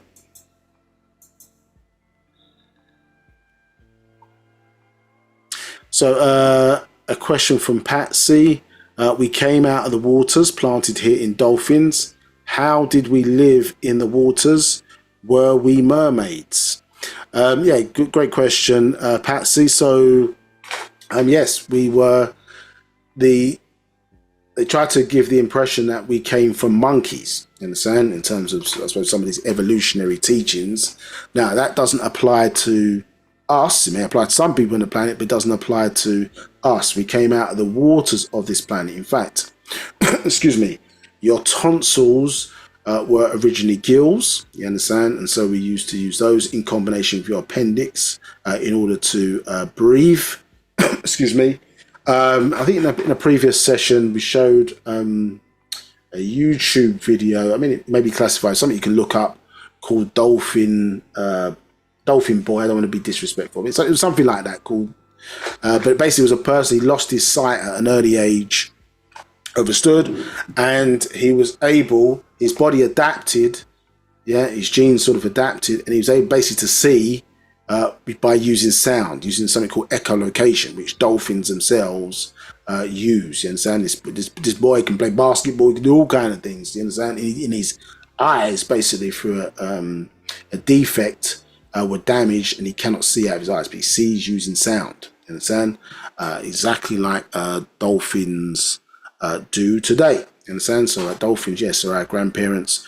We lived in, so the mermaid myth, understood, is really talking about us. Yeah, when we lived in the waters, and there's still, I suppose, life forms of that type in the waters today.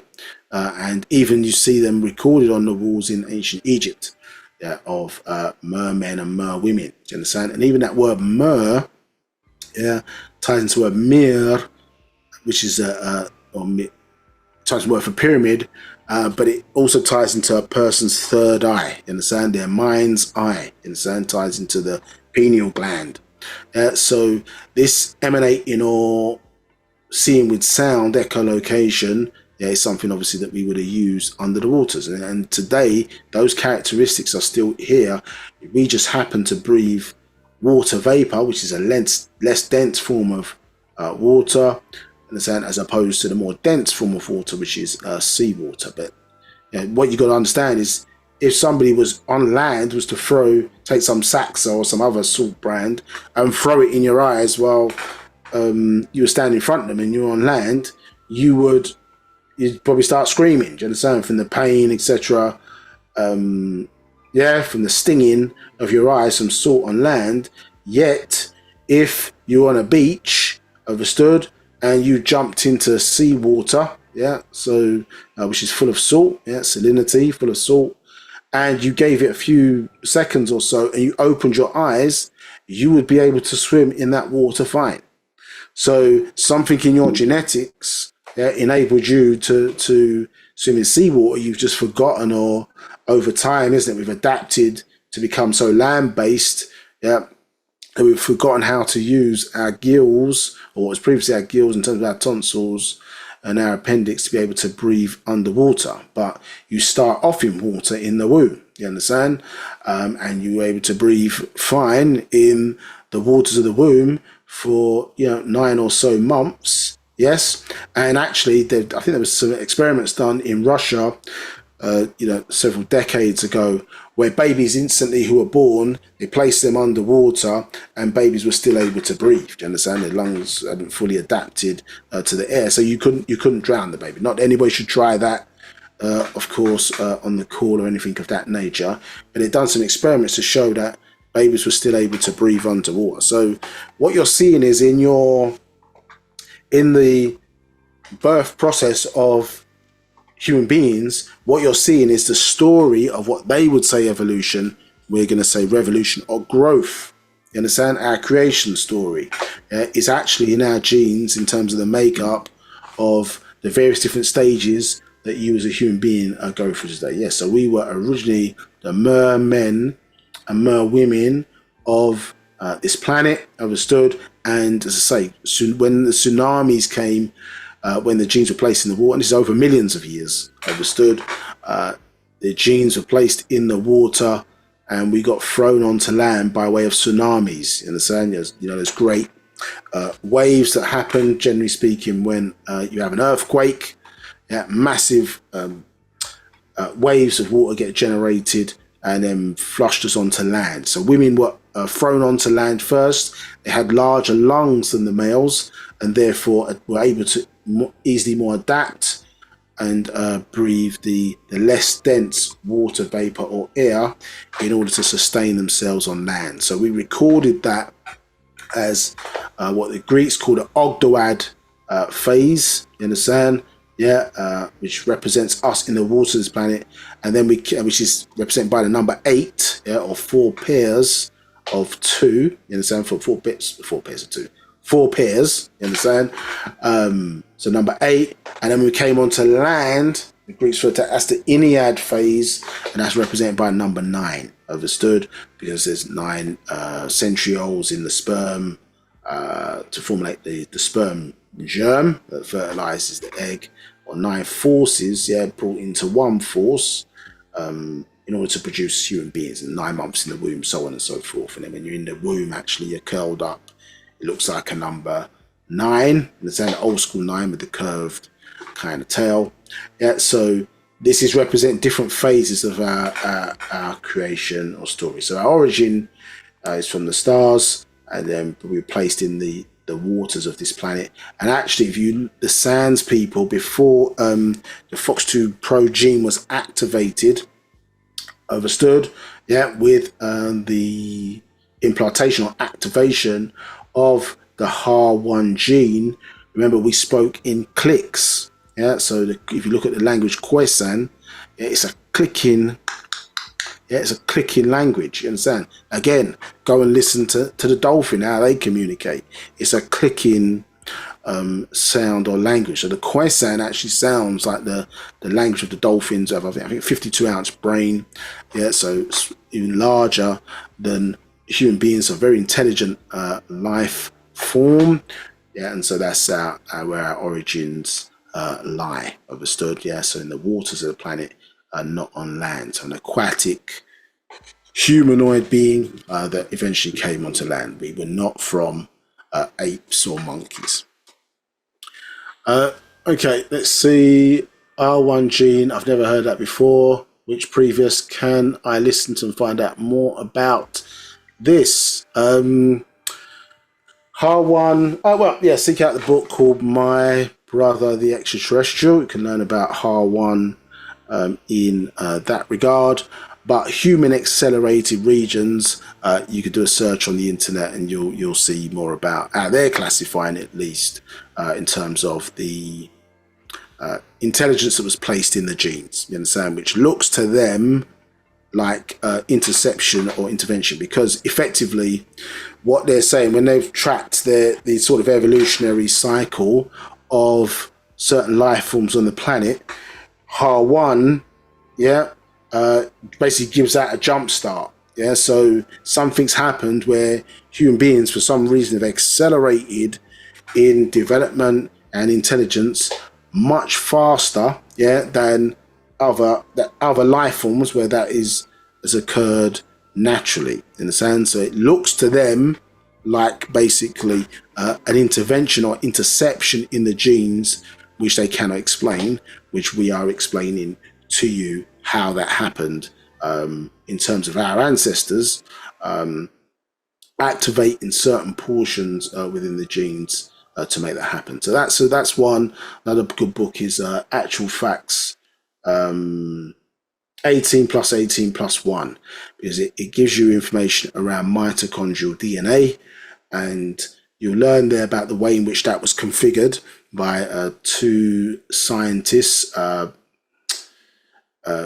Imhotep and Enki, you understand, to help which we may get into that in fact later on in future parts of this class. But what they learned in that terms of that configuration is that certain groups of extraterrestrials interdimensionally, can place certain programming within the genome which is hidden, and when they're ready, they can switch on or even switch off certain genes, understood, and not be in the same dimension as human beings, understood. So when ready, like in this particular instance, it's placed there, it's undetected, but then it can be turned on, obviously, to accelerate or even decelerate, human growth in that regard. So HAR1 has many properties to it, and one of its properties is it creates this connection between us and our ancestors, and linking our ability, as I say, to return back to them, because I say Earth and this planet Rizq are linked. One is in the 18th galaxy, us, and the other one is in the 19th galaxy, a parallel universe, which is Rizq or Mozaku or Rizq. Okay, let's carry on then. So we see that our origin is in the stars. So we record it, of course, in our stories, and we've shown these before. This is a picture from Actual Facts Lotus of Life, and we see the correlation between early stages of the formation of a universe and obviously the embryo, which is the universe in us. Understand? So again, this proof, this confirmation of who we are. Our story is literally in our genes. It's in the environment. It's in and around us, for us to see if we are paying attention. With all three of our eyes, not just our mind's eye. Now we've shown this to death, you understand? But or life, let's say. But so planet. The word planet itself is extraterrestrial plan. Really, so ET plan, if you read it with dyslexia. And we can see again correlation, this thing called referred to as panspermia, how life in the sun was initiated here on the planet Earth, where you've got intelligent or very specific DNA and RNA, which is when placed in the water of this planet, is able to, as I say, facilitate or start or commence what we know as life. And so you can see how life got here. A comet hitting the planet Earth is the same as a sperm hitting the ovum, and in actuality, in a place called Mecca, which would rightfully be called Becca today, the black stone there, which they call a black stone, which they said was originally white, and then through their racism, they said as people touched it, their sins contained within them turned the stone black. But in actuality, they don't know what it is. It's actually a pyramid, and at one point, excuse me, when the axis of the planet was perpendicular, it was actually the center of the planet. It was the navel of the planet, and actually the black stone are actually pieces of a comet that basically brought, that seeded life here and about 4.5 billion years ago. Do you understand? So it is not as they appear to have interpreted that in their religious degrees, but actually a key part of our story. So it brought that helix structure retained by that comet that brought life here. Yes, as above, so below, as we said. And as you can see here, we see that and we've shown this again a few times before, but for those who've not seen this, you can see that this is them showing the combination, isn't it, of these stars reflected as Orion, but we showed that there, isn't it, as an upright an upright pharaoh in actuality, standing, and you can see he's wearing an apron. So if we look back at the Orion star constant here, we see this is the Orion Nebula. And so what would be under the apron? Well, under the apron would be what? The phallus symbol. You understand? Here we see the Ben stone or obelisk. Yes. What does a phallus release? Well, in a male today, that's where you would release water. Do you understand? Or urine, they would refer to it as. And so when we look up in the so-called night skies, the gases necessary, that came and produced water on this planet came from the Orion Nebula, understood, and then obviously seeded here by way of comets. So they brought water here, understood, which we know is what? H2O, isn't it? It's a combination of gases seeded here from the Orion star constellation.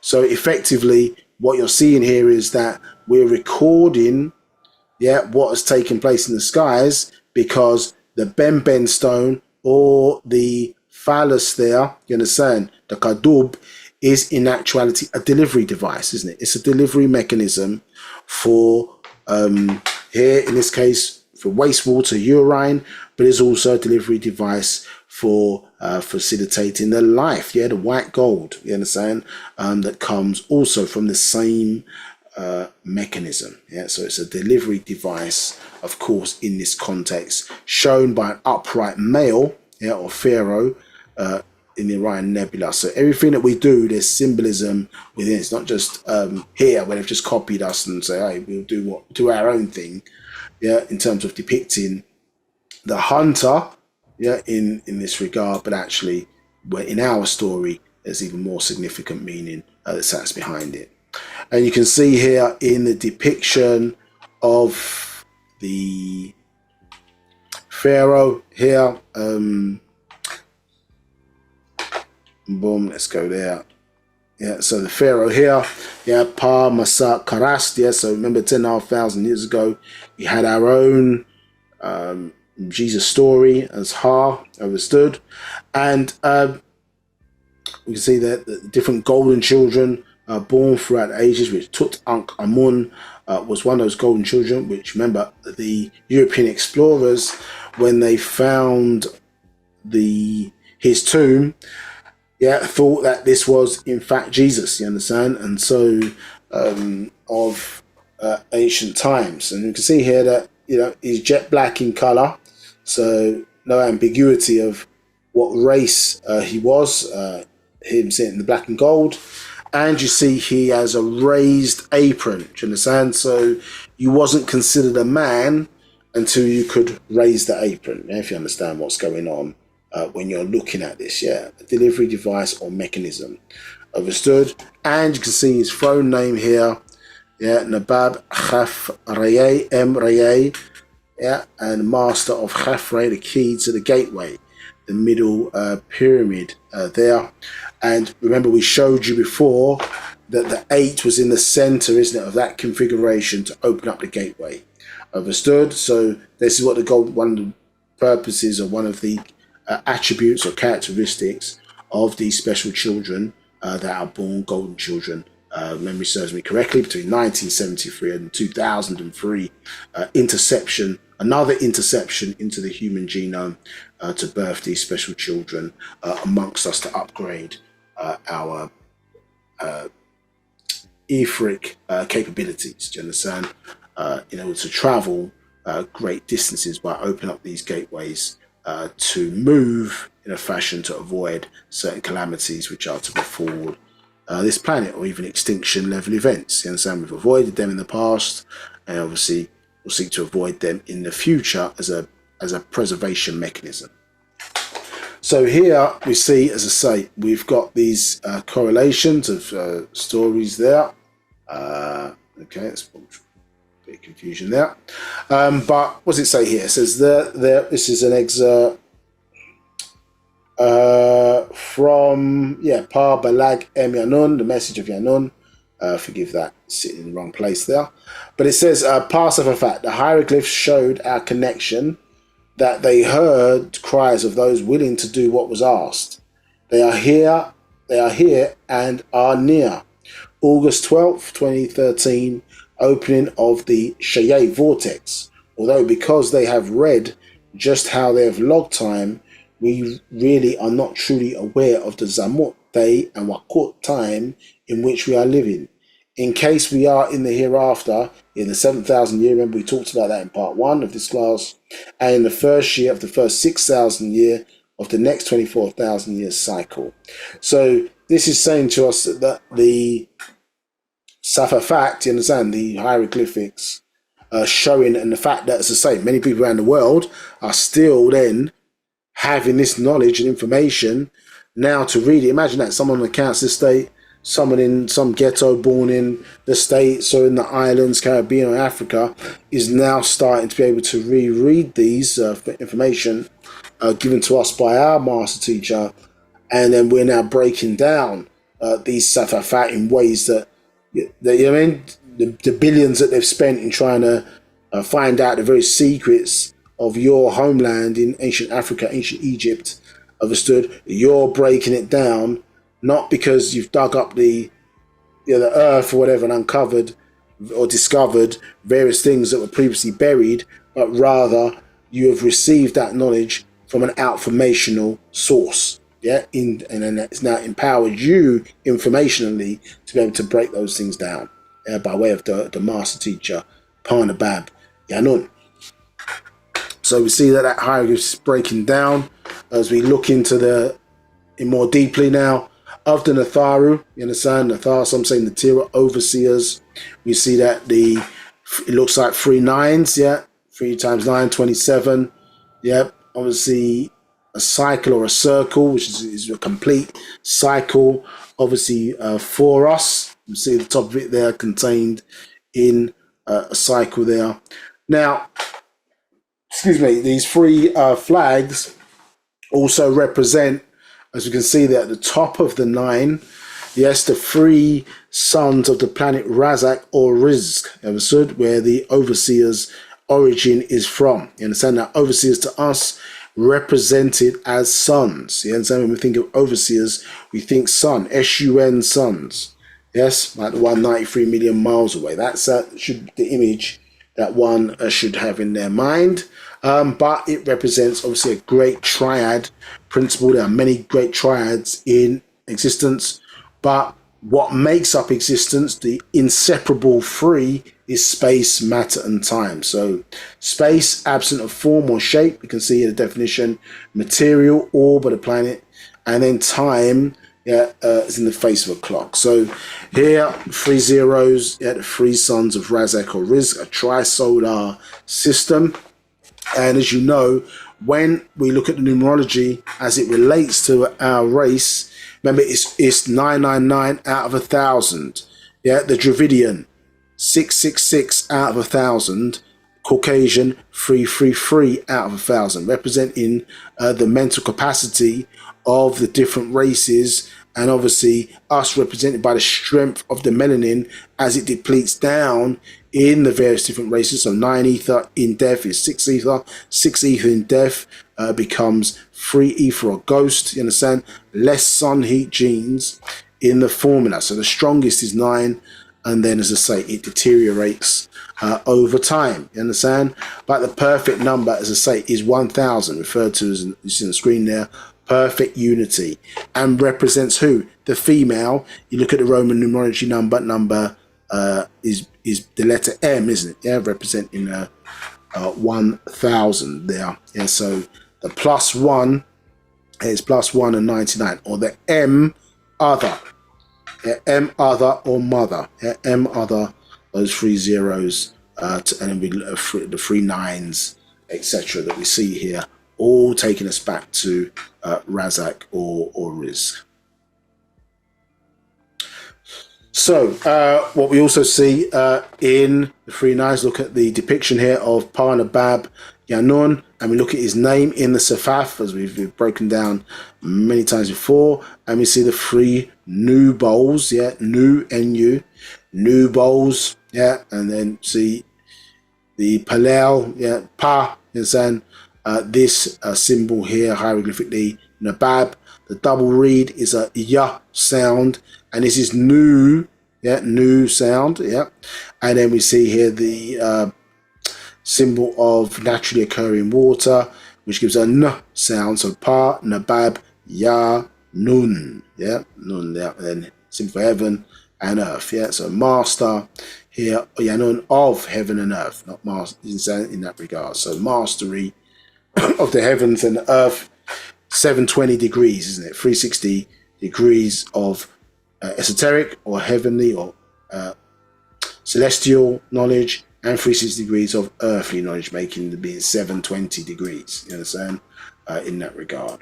Now we see that the Nun bowls, you see, converted to Nun, as in noon, 12 noon, and so we see 3 bowls, triple darkness, we saw with the 3 nines, and the 3 secret degrees, as it's talking about there. So the hidden mysteries now been uncovered for you today, of course. Now, in this day and time, so we see, as it relates to the sun, what do we see here? So we know of our Anunre, Atunre, and Amunre. So the surface of the sun, as it appears for somebody standing on the planet Earth looking upwards, we see Atumre, the rising sun, Atunre, the sun at noon or its highest point in the sky, and then Amunre as the sun appears to set, and then the sun that we cannot see but we feel is Anunre. In the sun that we see here, 2 females and the extremes are males. As we say, overlay that against the seasons, we get spring, autumn, which are even, neutral, balanced, overstood. As we see there, three 90 degree angles at the core gives us 360. 3 90 degree angles at the core gives us 360. So that's 720. If we look at the geometry, so it's balanced, isn't it? Whereas opposed to where we've got the 490 degree angles, and if we remove one of those angles here, then it's 360 plus 270. Do you understand? And so that's imbalanced. So summer is an extreme of spring, as winter is an extreme of autumn. So it's imbalanced. So 720 you see there for the female, but then we add, let's say, an extra Y, for example, then that is why. So this is balanced, like 8.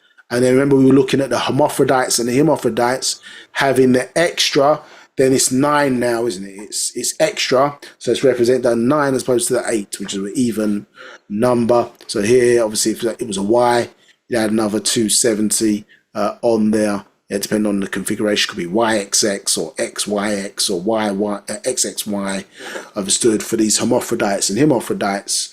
So they've got extra chromosomal power within them, and therefore can vibrate their body up and down the electromagnetic spectrum range, enables them to open up gateways or vortexes to other dimensions, understood.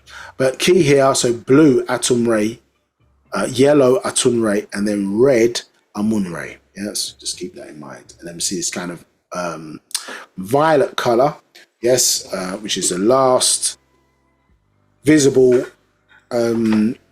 visible light, the same within the spectrum, you understand? Because obviously you go violet and then we go ultraviolet, you understand? In the other direction, isn't it? Red is the last color that's seen on the spectrum, and you go infrared, understood? So these colors obviously are there for a reason.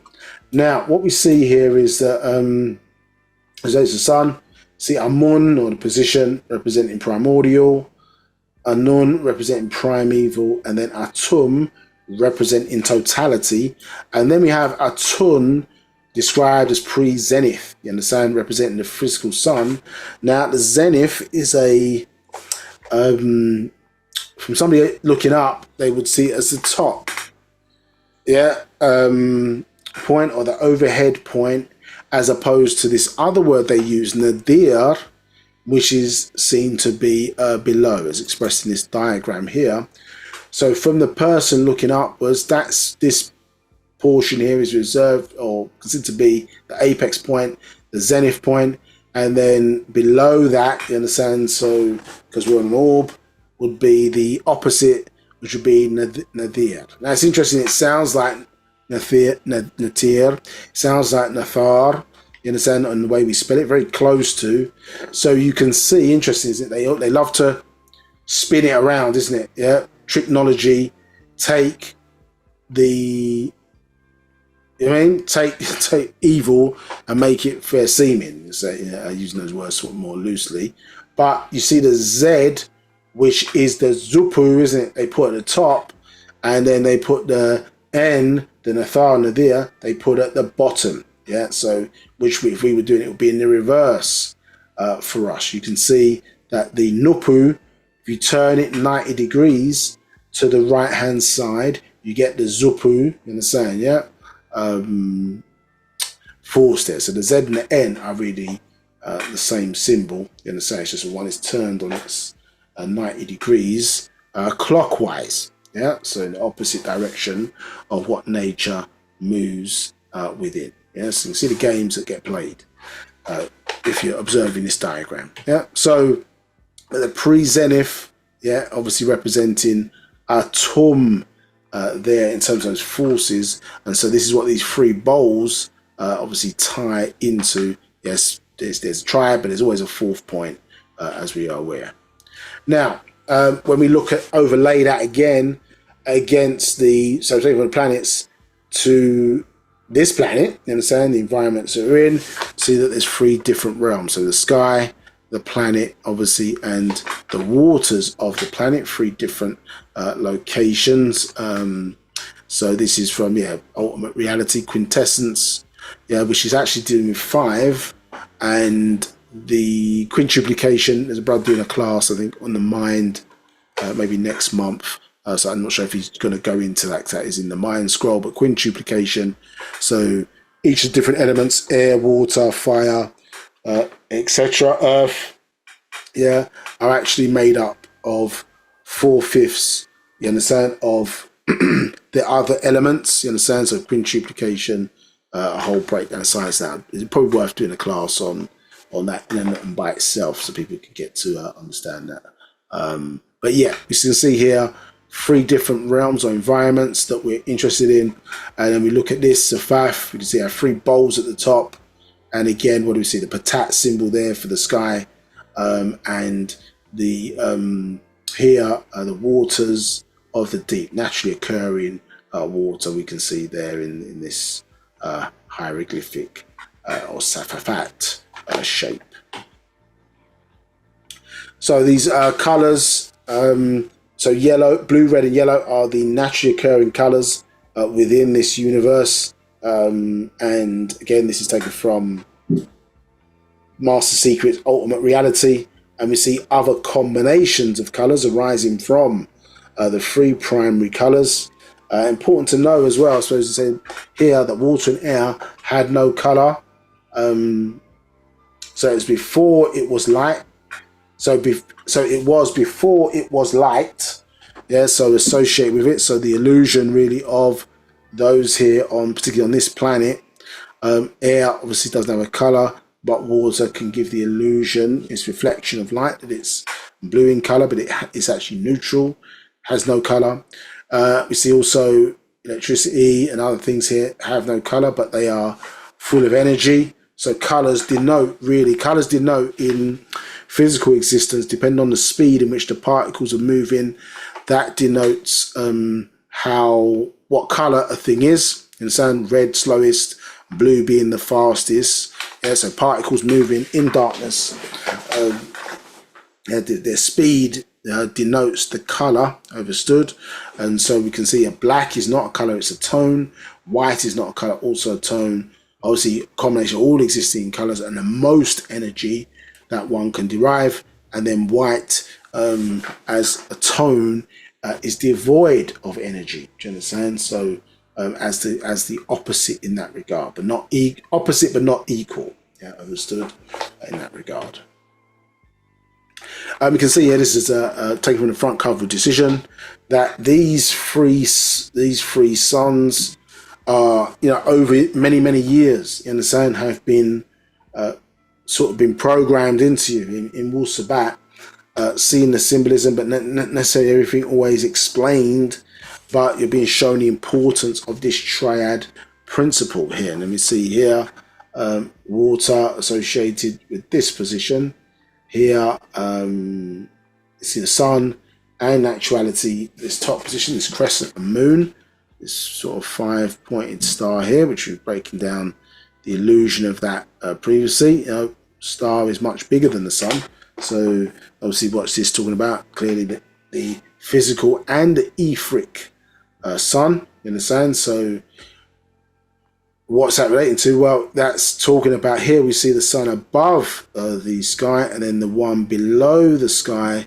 Well, who's that making reference to? Well, obviously that's making reference to, or ties into us as well, isn't it? Because the sun within us, this crescent, can also represent the third eye. So if you looked at, someone took a picture of you, as we were showing earlier with that pyramid, from the top downwards, isn't it? You've got, there's the sort of 24 elders around the throne is the same as the configuration, isn't it, of the nerve pairs, obviously, in your brain. If someone was to look down, you see your central sun, understand, and also the configuration of these sort of nerve pairs within the brain, which they describe as 12 sort of key 12 key nerves, but they're actually in pairs, so it makes them 24. Yes, then again, the central kingdom would be not only your pineal gland, but if you then went down further, your central sun in your solar plexus would give that impression, do you understand, of the 24 these nerve endings, do you understand, around the throat, do you understand, in you. Yeah, and then the crescent moon oftentimes represents the mirror or the third eye. That's how it's shown. Understand, representing the third eye in you. If you look at your brain from the top upwards, there's a book I refer to as The Science of Healing. Yeah, check that out if you want more information. Dealing with that, unless there's any questions, of course. Now, another triad here. We see that the sun, in the sun, birthed out of hydrogen and helium. Again, 4 in 1, 4 hydrogen atoms were needed to birth helium. They were of the same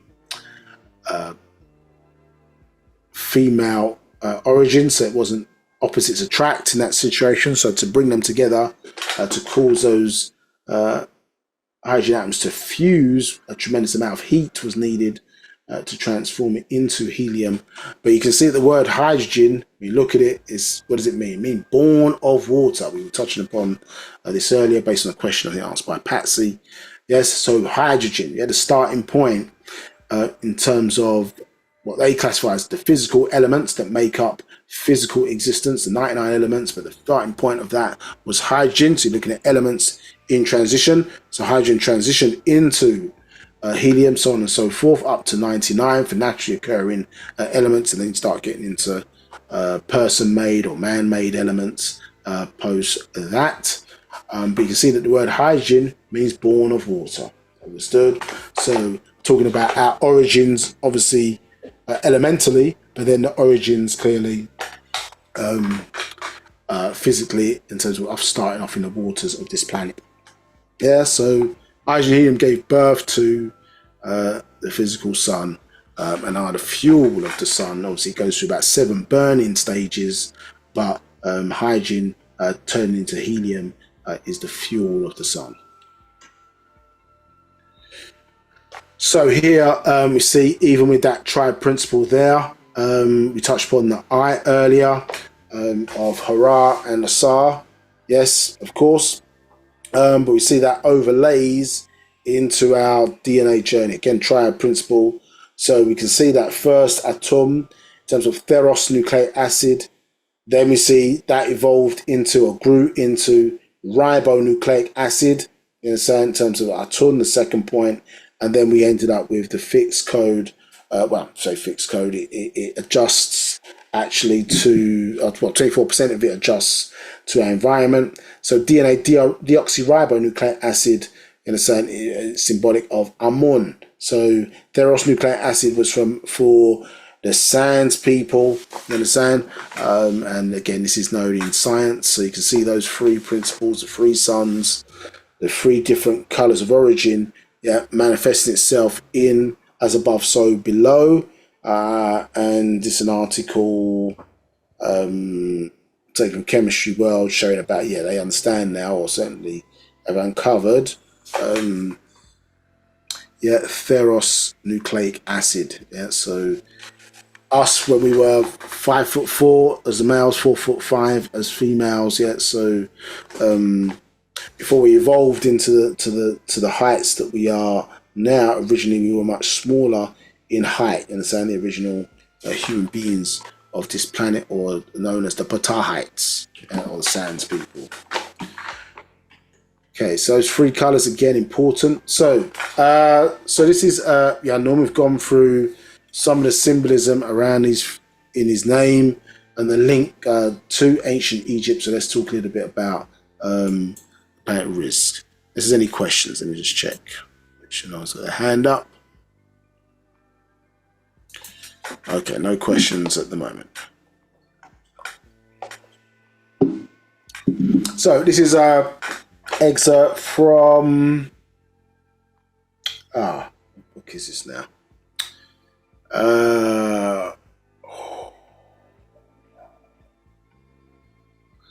It will come back to me. I can't think at the moment.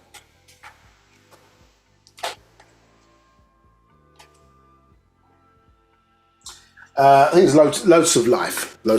Yeah. Okay, so it says from verse 6. Yeah. Says, so we're asking the question, who is this being referred to as Yanun, who housed Dr. Malachi KZ yours? Says, I was born with a well-planned purpose by Muthyad Mutatalu extraterrestrials from Marzak Rizq, Mikwak planet, the 8th planet Rizq in the 19th galaxy, far away in Ma'alayan Ilion, a tri-solar system. 7. The Mukwan being born inside my Khatat body was one of them. His name is Yanun. 8. Parmuzaku, the Rizqiyians, created this Wahu Makwan, universe of the Kalei Makwanat omniverse. 9. This universe was born 24 billion years ago. 10. There are 9 etheric beings, supreme beings, who have been visiting this Kawak planet and others for millions of years. As we see an image here of Yanun, in particular stance, denoting a certain order. Yes, you can see him stance in the position of his hands. Yeah, and then we see the Rizqiyians. Yeah, we see here, look, all similar, so no interception really in the genes, causing a divergence in the genes. So we can see that they look the same, so almost perfect in their genetics. And then Razun, Zanun, and Zakun, the depictions there shown of the Rizqiyians. So question, can you explain more on the colour of motion? From Patsy. So when you say the colour of motion, so what we're basically, if we go back, so what a person is interpreting when they're seeing colour, understood? Yeah, they're looking at a particles moving at a certain speed, understood? Now, obviously, when we are talking about our eyes, then we're looking at a reflection of light particles, obviously, that are emitted in the case of us, electromagnetic particles being emitted by us, targeting a particular object and then bounce back from that object, understood, and then picked up by our retina, and then the brain, based on knowledge and information, will interpret obviously what it is seeing. So there's a reflection of that light particle back, and then we project an image outwards based on knowledge and information contained within our brain. Understood? This is why a person, I suppose, we can have optical illusions and things of that nature, because the image is being projected outwards, and obviously if the brain then is fooled, then what you see obviously will be the fooled or deceived image. So when you talk about colours, they're talking about particles of energy, you understand? Or what they call, so light is not a solid thing, it is particles, moving at a particular speed, and so that is what creates the colour, you understand?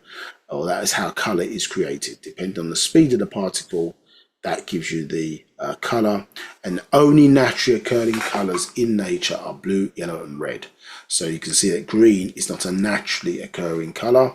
It is a combination. So when you look at certain planets, for example, in our solar system, even they are given off certain colors, aren't they? Like this is referred to as the blue planet, Mars, the red planet. So when we see planets of differing colors, yeah, other than blue, yellow, and red, then it means there's been some intervention, or it's artificial, or what we would classify as artificial in nature. Someone has manipulated the environment in some way, shape, or form for it to then show that color. Yeah, so particles moving in darkness, depending on the speed, denotes the color. Red, slowest; blue, the fastest. Yeah. So, so we see here that for verse 11, they grew the Negroids to allow Negroid race here first, yeah, at 12, and then became known as Natharu, overseers, watchers. Yeah, so this is important. So became known as Natharu, yeah, but that wasn't their original name. Morozaku, at least as they're classifying themselves as, that is their name.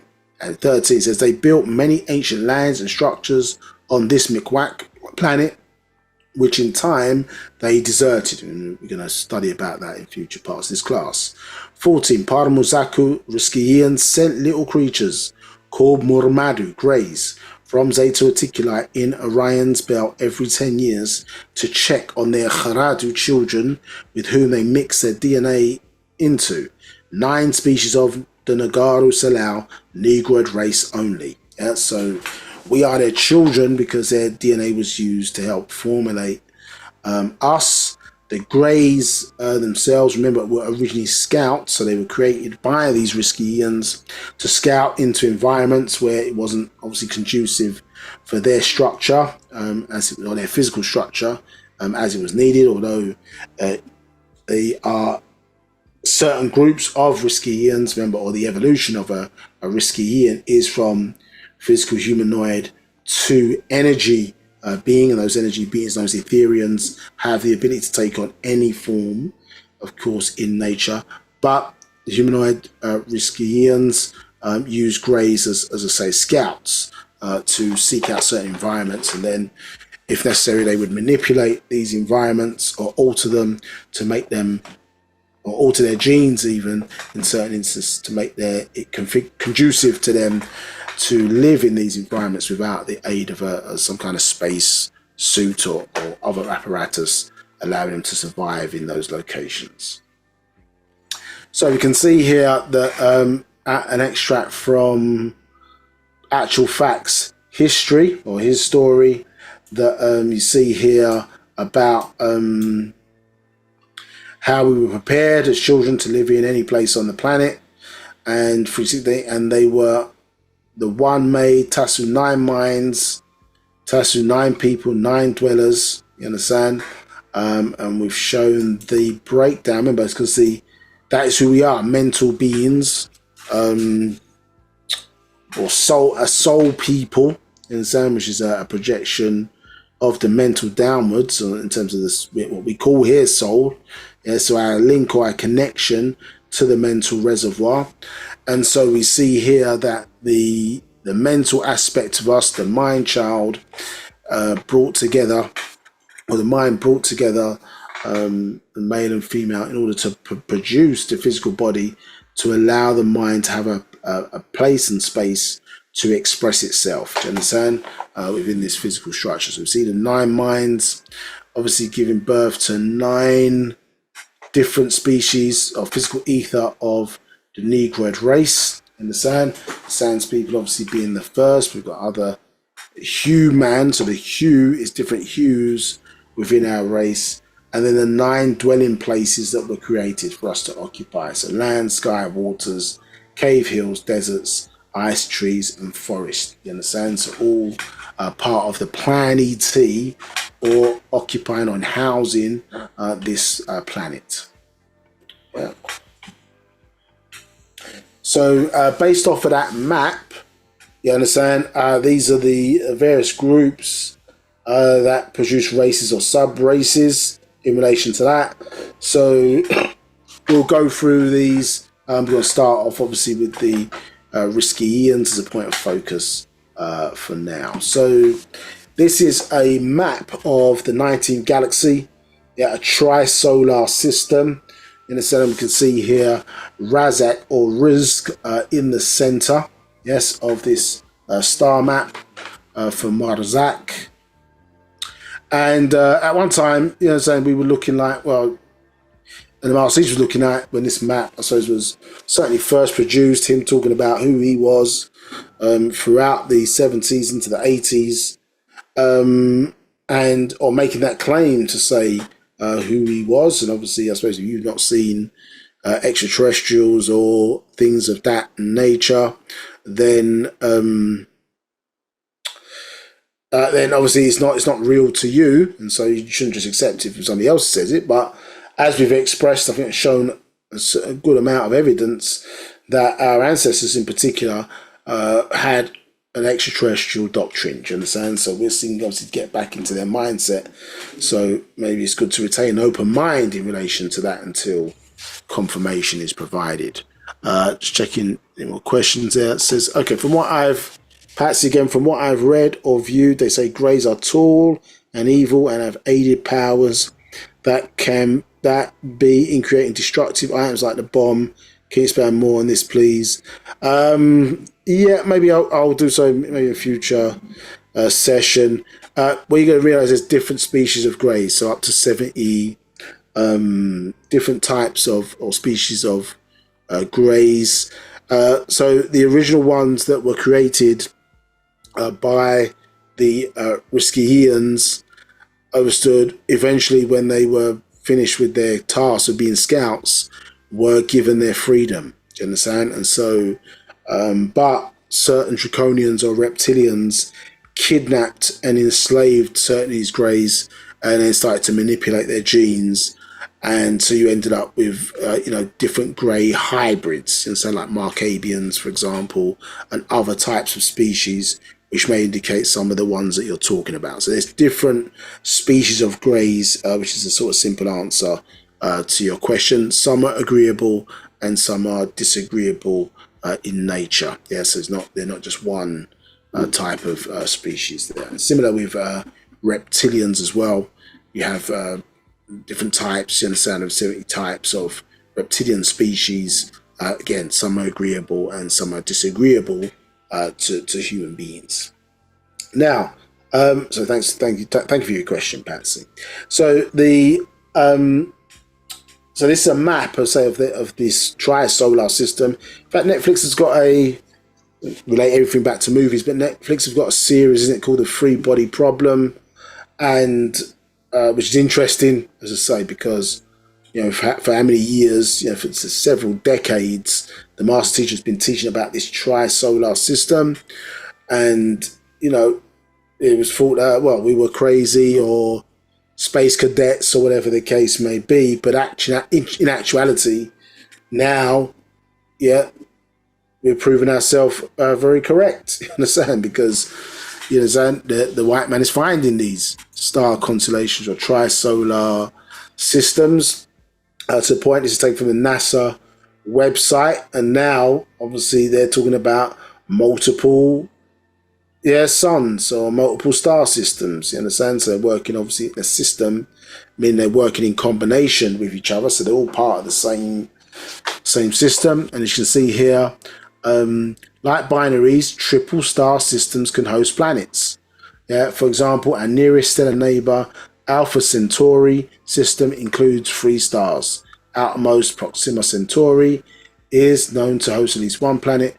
Other 3-star system, HD 131399, is a giant gas planet 4 times size Jupiter in orbit around its central star. And 2 more stars appear to orbit both at much greater distance. Interesting. Yeah.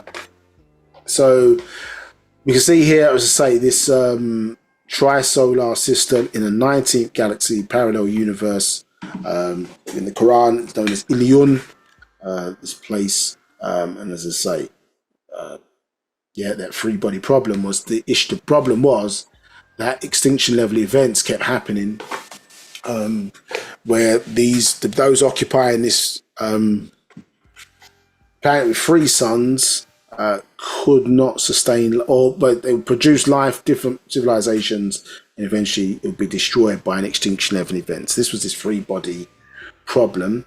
Now, so in our story, so forget Netflix fiction, but in our story, remember, we were inhabiting Rizq or Rizq. A war took place, which basically damaged the shields around the planet made from gold, made from gold, and basically it's caused us to have to leave the planet for a period of time while the atmosphere was repaired, given the strength of these three tremendous suns, of course, in size. Now, what's interesting is that Sib2 at the top here, is the bridge between the 18th and the 19th galaxy, as Sirius. So Sirius, as we know out, this which is thought to be a binary star system, which was once a trisolar system, as in Sirius C there, which collapsed. So this dog, or the Nile star, as it's referred to as, which we read the 9 star, had we're talking about this in several different classes here. So Sirius A was blue in color, Sirius B yellow in color, and Sirius C red in color. Understood? So I remember this is the constellation associated with who? Yes, the deity or one of our ancestors by the name of Hatshepsut, or Isis, as the Greeks referred to her as, or Aset, some say. So you can see there this combination is, or you see these combinations. So on the other side, yes, we've got this trisolar system, and then on the other side, on this side of the universe, for us in relation to the 19th and 18th, we've got Sib2, or the bridge between 18 and 19, and on our side we've got the Sirius star constellation, obviously our original home before we relocated here to Earth. We'll go maybe into more of that in the future parts of this. So let's look in some more detail of who these Rizqiyians are.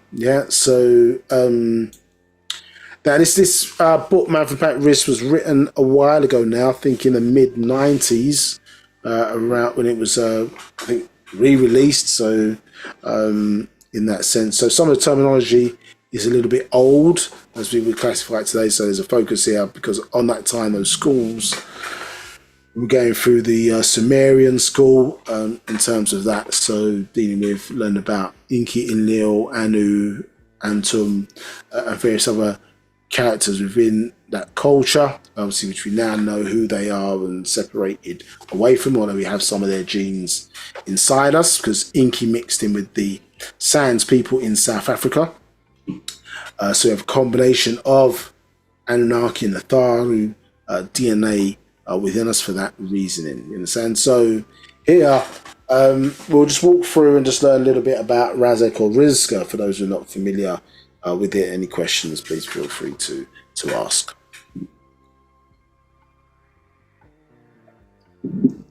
So I would say, the question: was Nibiru exploring other planets for certain minerals and natural resources? What would they be used for? So, as remember, we just touched upon this war that took place that damaged the atmosphere surrounding Rizq. So, if we look at this map here, we can see that the way in which this planet orbits around these three suns, understood, and then we know, of course, or we should know, around how day and night works in relation to our own planet. Obviously, at a certain point, the planet is facing the sun, so we call that daylight, and then it rotates around because it's turned on its own axis. It rotates around, spinning on its own axis, and then when it's facing away, that becomes shadow, or what people falsely call night. Yeah, the reason why night is not the right word is because in Old English it means the absence of light. Understood? And the sun does not stop shining. Understand? It's just obviously our perception around it is related to whether we're facing the sun or whether we are facing away from the sun. Got a question here. Let me just get to that. Dermot, go ahead. If you want to ask your question, please.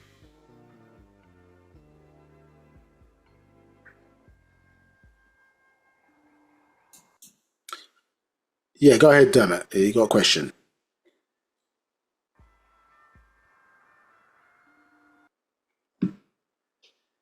You're unmuted, so speak when you want to.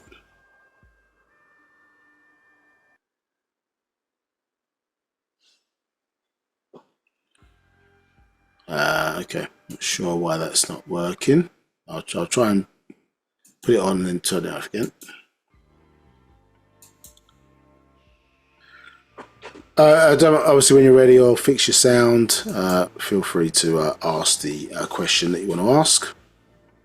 Okay, so we've got this orbit around. So let's learn a little bit about the description of this and get into it in a bit more detail. Some interesting points that we need to go over. Now, a lot of people are familiar with this or familiar with the doctrine, but those who are not, let's work it through. So, answer, because my 3 sons depleted. So this is non-speaking from perspective, teaching us obviously about this linked planet to Earth. The linked planet to Earth that's been expressed or we've been taught about. So it says, because my 3 sons' rays depleted the ozone layer, Rizq, which comes from Razaka in Arabic and Razaka in Hebrew and means to provide, see Markabian, which we were just looking at, was the heart and source of that tri-solar system and was thus most affected. All 3 suns have a magnetic pull causing a tighter and heavier rotation of its planets. These 3 suns revolve around Rizq at the same time in different directions around the planet Rizq, which is located in the center, forming a tetrahedron as shown above. Rizq uses all of the colors of the rainbow, ultraviolet light, unlike here on Earth, where there's only white light produced by the red ball of your sun in the sun. In fact, somebody asked a question the other day, and this is a good point, which relates to that. So yeah, because I think when you the sun, in fact, is burning black, but the way the emissions are red, because the way they are able to detect or way they read emissions from the sun is using sound, understood? And so as a result of that, I think that's why they think it is producing white light. Do you understand? So in that regard, so yeah, burning black is because black is the evidence of burning, understood? But here, obviously, red denotes a certain level of emissions which are producing red. We talked about this earlier in terms of the light emissions and the speed that they are traveling at, understood? But when you're getting white light produced, yeah, this is a weaker form or tone of energy being produced by the sun in comparison to what we would have by having 3 suns. Yeah, so a Rizqiyian here, for example, would be weakened by the energy that's being emitted from our sun because it's in a dying state with about 1 billion years left of fuel before it goes supernova.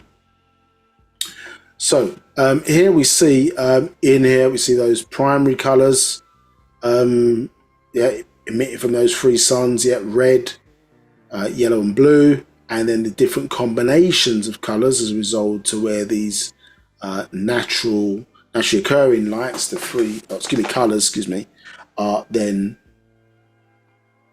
yeah, emitting, and then we see the tone, a combination of all colours, black in the centre. Yeah, I won't touch on this. Some of the different colours, what they mean. We'll press on and continue this understanding of Rizq or Razak. So, so here, what does the planet Rizq look like? Answer: the planet is made from crystal clear quartz. This causes the atmosphere to have interwoven rainbows. When you see a rainbow here, it is one light from different angles, and that is just from one rainbow. Rizq has 3 rainbows that are crisscross, is about 10 times bigger than Tiamat or Earth, or about as large as your sun, called Apsu, Utu, or Shamash in the ancient Sumerian. In a sense, so this is a pretty big planet. Yeah, Tiamat sort of an ancient, or it's the way Sumerians are referred to Earth as. And so I'm about to explain to you that this book is a little bit older. Yeah, so just notify. I was going to be aware of those of that context. Yeah. So question: what about the 3 suns? Answer: the suns move in 3 different directions that form a tetrahedron. So, excuse me. Tetrahedron science, obviously you can see there that it's like a triangle. If you imagine the sun in the center, and then each of the different angles within a triangle, imagine it emitting like an energy force or wave from that angle. They're all converging in the center of, excuse me. Yeah, so that magnetic energy, understood, even if they are opposite, so imagine they're not opposites, they're the same, understood. Well, what happens is that if you took 2 magnets of alike, understood, effectively that energy being emitted, yeah, which is opposing energy between the 2 alike ends of a magnet, for example, yeah, in the dead center, yeah, you could hold an object in between in saying those 2 opposing magnets. Yeah, so this is why this tetrahedron force or shape, powerful shape, is used, yeah, to hold in this context. Obviously, it's holding the planet within a specific type of rotation, in relation to these 3 suns that are also rotating around it. Understood? And so this is also how the bee flies, yeah, using the same tetrahedron science, or this power of magnetism, in exactly the same way. It's why the bee was a revered, I suppose, insect or certainly in ancient Egypt, or one of the reasons for that. So if you look at its wings in relation to its body, it shouldn't be able to fly, but it's using the magnetism, this tetrahedron science, in order to move around as it does. Yeah. So, so the suns move in 3 different directions, which forms a tetrahedron around Rizq, which also moves in all different directions at the same time. Not like your planet, which revolves and rotates, but my planet makes an elliptical orbit. That is the beginning of your atom. Listen, let me read that again. But my planet makes an elliptical orbit. That is the beginning of your atom. Interesting statement, which means an atom has 3 electrons and protons that moves around the nucleus, which is the same way the 3 suns move around the 8th planet Rizq. Yeah, so what's interesting is that we've got this location, Razak or Rizq, a tri-solar system, yes, and then what happens is we seem to have then these illusionary or linked elements. Now, on this side of the universe, or in the 18th galaxy, we've got a tri-solar system, yeah, named Sirius A, B, and C, in the sun, or A, B, and C. And then when you stand on the surface of the planet Earth, we've got the illusion, isn't it? The sun appearing to be in 3 states from somebody looking at the surface of the planet, looking upwards. Atum Ray A, Atun Ray A, and Amun Ray A. Understood? And here is saying, well, the rotation of our sun is the starting point of your atom. So where we begin, understand? Yeah, or where we commence or end is the starting point of your beginning. Understand? In this regard here, so interesting way that's phrased on this page. It says the energy field on Rizq was starting to increase, and a hole was starting to lose its color, and the Rizqiyians needed to build a protection, a dome of gold dust to protect the planet from the damaging ultraviolet rays, because gold reflects the sun rays. We had to abort our planet and go to Orion, which is a 6-sun star constellation. Your Superman story comes from this. Only they used the green light, which was Krypton, the 36th element on the periodic table of element, instead of the sun's rays having all colors of light. The Rizqiyians had to get closer to the Milky Way galaxy, so they moved to Lahmu, Mars, and this is why you see the face on Mars. This is where they set up the first Egyptian civilization. Understand? So here we see the face of Homo erectus, I suppose a marker for incoming extraterrestrials for that project. Later down the line, however, we see that Alelu, which we'll learn about him in maybe I don't forget in this class, maybe probably the next one, also relocated here in the sun and revised this particular face on Mars as a marker, as you see there, for incoming extraterrestrials.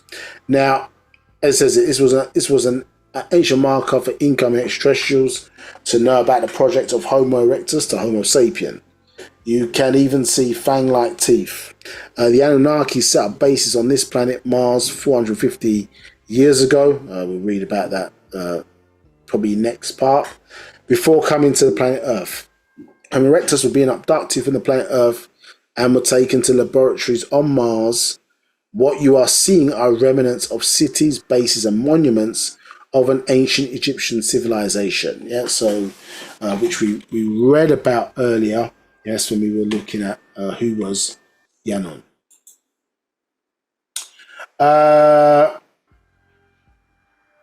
Okay, we'll touch on this then. So they also went to Sig, Pluto. When they went to Orion, the time changed in years from 25,920. The original trip from Rizqiyians to Earth to what it is today, 3,600 years from Orion galaxy to Earth. Yeah, so this is making reference to is Nibiru's original orbit was 25,920. You understand? And after the crash of Nibiru, that then changed, or its orbit changed to a much smaller orbit in size, 3,600 years to Orion and back, as opposed to traveling from Ilion to here and back. So it says the beings from Zeta Reticuli who lived in Orion also didn't want the Anunnaki or the Rizqiyians to live there because they were taking over. They objected to the power structure made by the Anunnaki. However, they didn't bother them because of the Dineer. The Rizqiyian aborted Lahamu Mars and went to Earth because of better living conditions. Some went back to Aldebaran, Arcturus, and Pleiades, and others parts of the Orion star constellation. The Orion constellations. Yeah, so what we're seeing here is that you're seeing certain bases that were left, and this is where some of the confusion sometimes with people comes in, is because there are certain times, millions of years before, with the Rizqiyians visiting these locations versus beings being referred to as the Anunnaki, them visiting those places. Yeah, and what the Anunnaki effectively did is that they opened up old bases that the Rizqiyians had built or started or commenced, Yeah, and then have come back millions of years later and then restarted those bases in particular locations. You understand? One of them obviously being Mars. Yeah, so they're not necessarily creating these bases, but restarting bases that were already there, but obviously for many, let's say, millions of years not used. Yeah. So these star constellations, it says, mentioned in the Bible. I won't circulate into detail. You can do it at your own time. So note Job 9:9, obviously in 38, 4-5, and what we were touching, obviously the point earlier, why those star constellations? What's the link between those? Why those specifically are mentioned there? So this is food for thought and research and seeking confirmation out for those reasons. So it says Pleiades is the third star formation that belongs to the same formation as the Dippers. As 7 stars, one of which is very dim and can't be seen without the aid of a telescope. The Ashuric Syriac Arabic word for Pleiades is Al-Thuraya, and it is also known as the third mansion of the moon. The word Pleiades comes from the Greek word pleion and means more, excellent, superior, perfect, greater, abundant, many, sister. In Arabic, kima, and means heap or cluster, from the root kumaz, meaning to store or having to do with gold tablets or ornaments. Yeah. So it says, as in terms of, is a moving star cluster formation often mistaken. This is related to Pleiades. Yeah, is a moving star cluster formation often mistaken for the Little Dipper. The ancient Egyptians named Egypt Kemet after the 7-star constellation. Pleiades is one of the galaxies occupied by the Rizqiyians now. It is part of the Taurus constellation and estimated to be 490 light years away from Tiamat or Earth. Orion is the other constellation which we took refuge in, and is called Al-Jubbar, and in Ashuric, Syrio-Arabic, which means the mighty one, from the Mutjabara, which means powerful, haughty, restore, fast. In Hebrew, Orion is Kesil, meaning burly one, from the root Kasal, meaning arrogant, stupid, foolish, or arrogant beings. Yeah, as this is where we get a bit more into the characteristics of Rizq. So, question: what is the circumference of the planet Rizq? The circumference of the planet, answer: the circumference of the planet Rizq is C. Circumference equals 2 times pi r. Understand? It's 2 times pi r in radius, which is 2 times 3.14 excess times 27,000 and 67.5, which makes it 170,000 and 69 miles in circumference. The diameter, you understand, so the point obviously going straight across, so circumference is obviously all around this way, 170,000 plus miles. And then the diameter is 54,135 miles. And the radius, so from this point to the edge of the circle, is 27,067 miles. So a very, very large,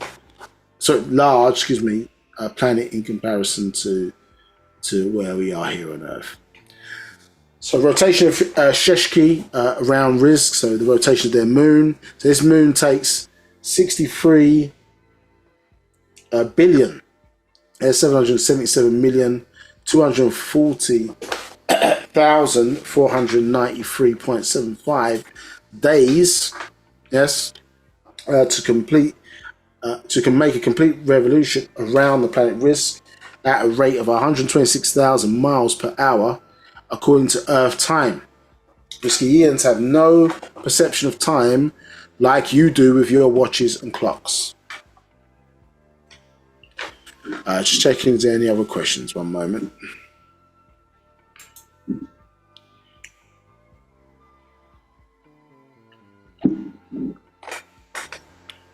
Dermot's question in chat. What scroll is figure 19 from, please? Okay, let's see what that was. Figure 19.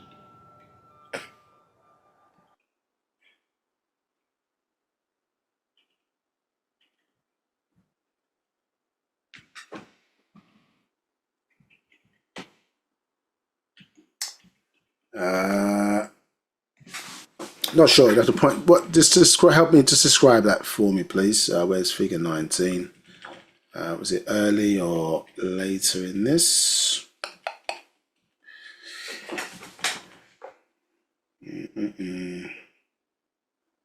Yeah, do me a favour, just Dermot, if you can, just say what. Just describe what it is, and then I can point it out.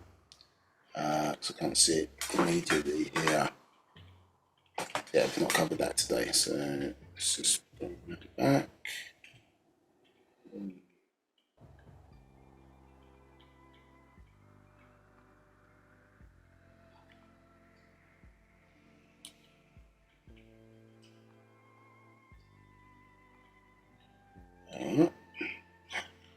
So if it's making you dizzy, people, we'll get back to where we were. 11.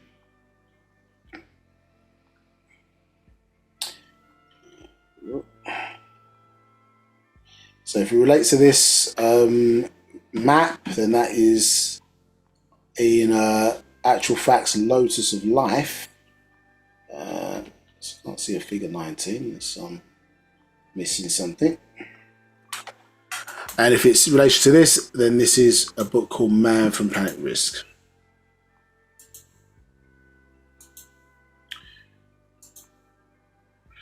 Okay, but yeah, if that's not the answer, then put the description in and I'll try and find out what that is.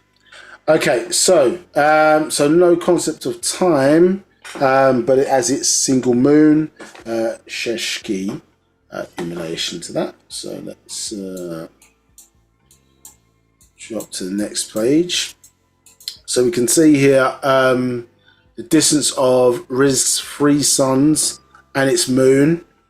So we see that Apsu is 81 million miles from Rizq, 45 million miles from Rizq, and then which is Shamash, and then Utu is 27 miles from Rizq. So obviously very close, certainly a lot closer to the planet than our sun obviously is to ours at 93 million miles, varying from the planet Earth. So it's a lot closer, obviously a lot more intense heat. And the moon there, Sheshki, is 9 million miles from Rizq. Yeah, so it says the equinox of your sun is 25,920. We touched upon this in I think it's in part 2 or 1 of this series of classes, due to precession change, or precession of the equinoxes. And then it says equinox for Rizq is when all 3 of its suns move completely around the universe once. So here, that equinox on our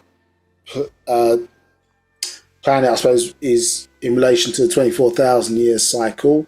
But because the equinox, I suppose, extends that to up 26,000 years because the planet's now on a 23.5 degree axis. So that's what relates to our sun. But it's saying here, one equinox is when the suns go completely around the universe once. Assuming that's relating to, excuse me, them going around its own planet in the same completely, or all 3 going around at one time. So it says Rizq has a very abstract orbit. It goes past Utu first and around to Shamash. So, it goes past Utu first. Okay. Yeah, then around to Shamash. Around to Shamash and back to Utu. You understand? So around Shamash and back to Utu. And yeah, the whole motion looks like an atom. As it passes by these 3 suns, it goes through 3 nights in one day. There is a certain point that is called the bright day, where the light from all 3 suns shine on the planet from all sides. However, this is also the most dangerous point for the planet. Every time the planet went through this point, the ozone layer lessened more. Your Earth will lose its ozone layer in 24 billion years. That's interesting. Okay, date there, 24 billion years in terms of Earth. I suppose unless we speed it up with the sort of man-made things that we're doing at the moment with aerosol. In a sense, so aerosol is obviously using air or to pollute the air with death-like substances. What the omega stands for, soul from the skies, aerosol. And so the CFCs, if you remember, back in the day, which are more banned now in many places around the world, in many places around the world, was destroying or is destroying the ozone layer that is on our planet. Understood? And then obviously that ozone layer is helping, as well as the spheres, to protect us from the harmful UV rays being emitted from our sun. Remember, our sun is so powerful, we only use about 1% of its emitted energy to heat the planet, obviously heat the waters of the planet, which provides weather patterns, etc. That obviously creates different types of weather to feed crops and create growth in different parts of the planet, so on and so forth. So we only use a very small portion of that energy that's being emitted from the sun. So its full orbit starts to crisscross at points or cross over, a point in its orbit that it has already passed. Earth does not do this because it rotates on an axis. There was a conflict in Ilion, which is also called the Great Galaxy. Tarnush, also known as Humbaba, Zuen, Shakar, son of Tarut, and Sin, wanted to rule all the Anunnaki. Titan was the home base for Humbaba and all of those under him during this period. He ranked second in command after Murdoch, who was the son of Inki, Damkina, Ninki, and he felt that Murdoch was not qualified to lead the fleets of his grandfather, Anu. This is all Sumerian records, not ancient Egyptian records. This disagreement led to a small war and clash in the 8th planet Rizq. In order to get revenge, Tarnush attacked Rizq with a shield depleter, a bomb that caused the natural atmosphere of Rizq to deplete. We had no protection from the three suns and their deadly rays, and thus, because the atmosphere was diminishing, the rays from the three suns, Utu, Shamash, and Apsu, put a hole in the ozone layer. The Rizqiyians fled from the planet and went to other galaxies because Rizq was the heart and source of the tri-solar system. It was most affected. As I mentioned earlier, they needed to build a dome of dust to protect the planet from the ultraviolet rays. They needed somebody who was a warrior to seek out the gold and transport it by way of Nibiru to Rizq. While in Orion, they were being attacked by beings, namely the reptilians. At the time, Murdoch was disagreeable, what you would refer to as a warrior type. So he was chosen to lead the mission, which first had to begin by attacking Tarnush. Murdoch was given a beam of light ray gun from Anu, his grandfather, to stop the disagreeable ways of Tarnush. Murdoch was successful in his mission. Androids were sent out first as scouts, and they would survey a planet for minerals before the Anunnaki actually came down themselves. Once the minerals and gold were found on Tiamat, Murdoch set up bases on Lahmor, Mars, and the dark side of Sheshki, the moon.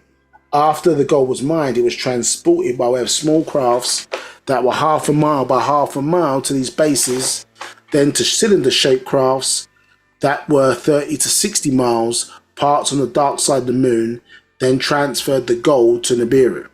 So in fact, a craft, or that cylinder-shaped craft, was seen, I think, or photographed in the media as being in proximity, close proximity to Earth.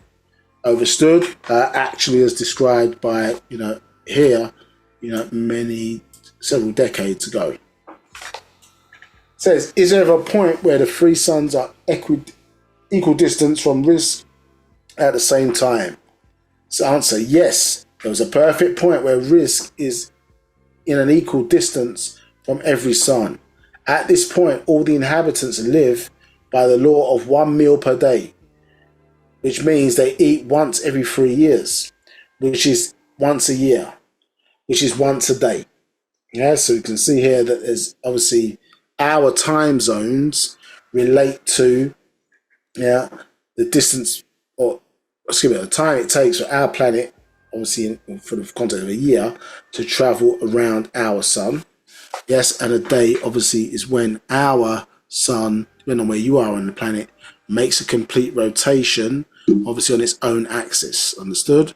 So the moment you step out of the planet Earth, yeah, I suppose our time, even the way we measure things, no longer applies, no longer applicable. Understood? So somebody here clearly has to work out the equivalence for us to understand it, but that's time from our perspective. That's not time from their perspective or their measuring tools.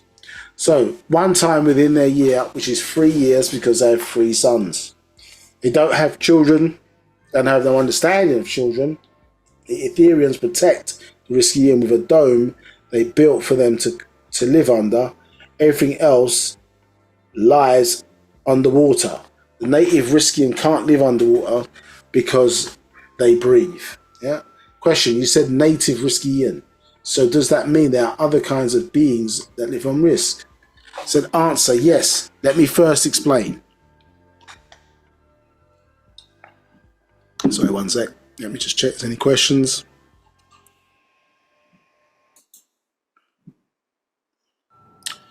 I know Planet Risk stands for, it was, I saw it was page, oh, I know it was page 19. Okay, page 19. I know plan for Matt Risk now. Okay, I'll tell you at the there. Page 19.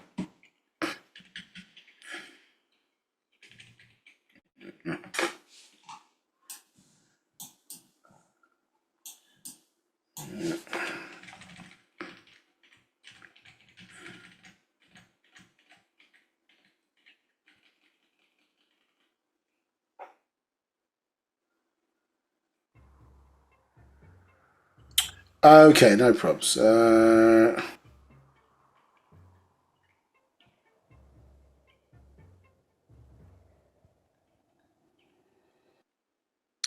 I think.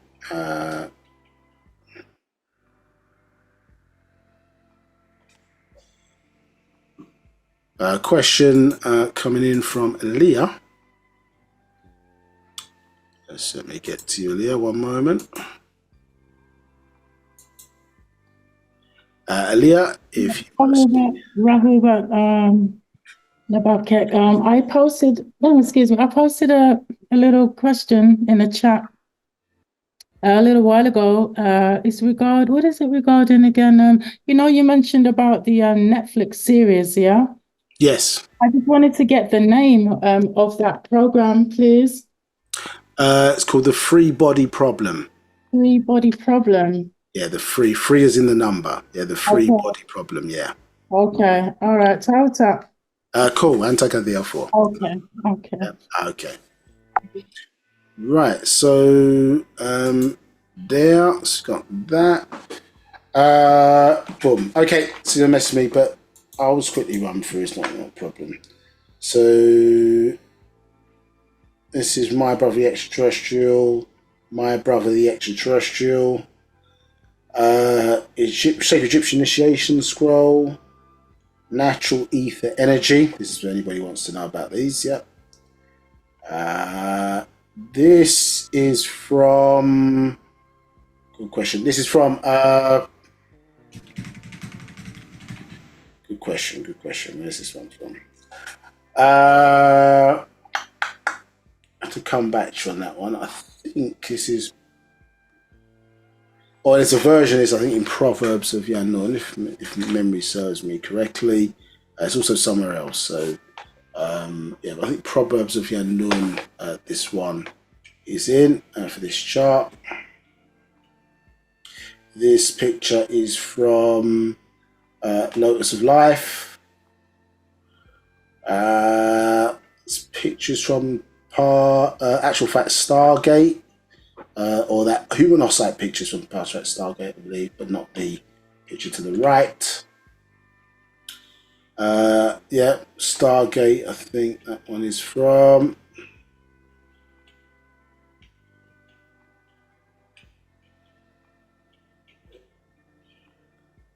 These pictures are from Natural Ether Energy. This one I think is from I think genetic kiss. So just go back to something now. I didn't cover that. Again, similar. As well as natural ether energy, I think you can find those diagrams in as well. And this is from, again, Lotus of Life. Yeah, so that's an excerpt from Lotus of Life. This is from Actual Facts History. And these pages here. And this is Self-Made, that one. And this is from, it's also from Lotus of Life, this map. So we're now in, Man from Planet Rizq. So, where were we? So we're here. Right, so so we were talking about here, so the perfect point, equidistant with the sun. It says at this point, all natural inhabitants live by the law of 1 meal per day. Yeah, so the Dracos and visitors live by the laws according to their own planet. We get into that, so there's different people on Razak or Rizq inhabiting the different 3 of the different continents there, and live by course according to their planet. This perfect point is also the hottest or brightest point, also called the full light or unilateral point of the year, also compared to the 1,000 years equal to 1 day. Psalms 90 verse 4. Also at this time point, at the same time or point, they perspire and transform from Rizqiyian to Etherian, and from Etherian to Rizqiyian.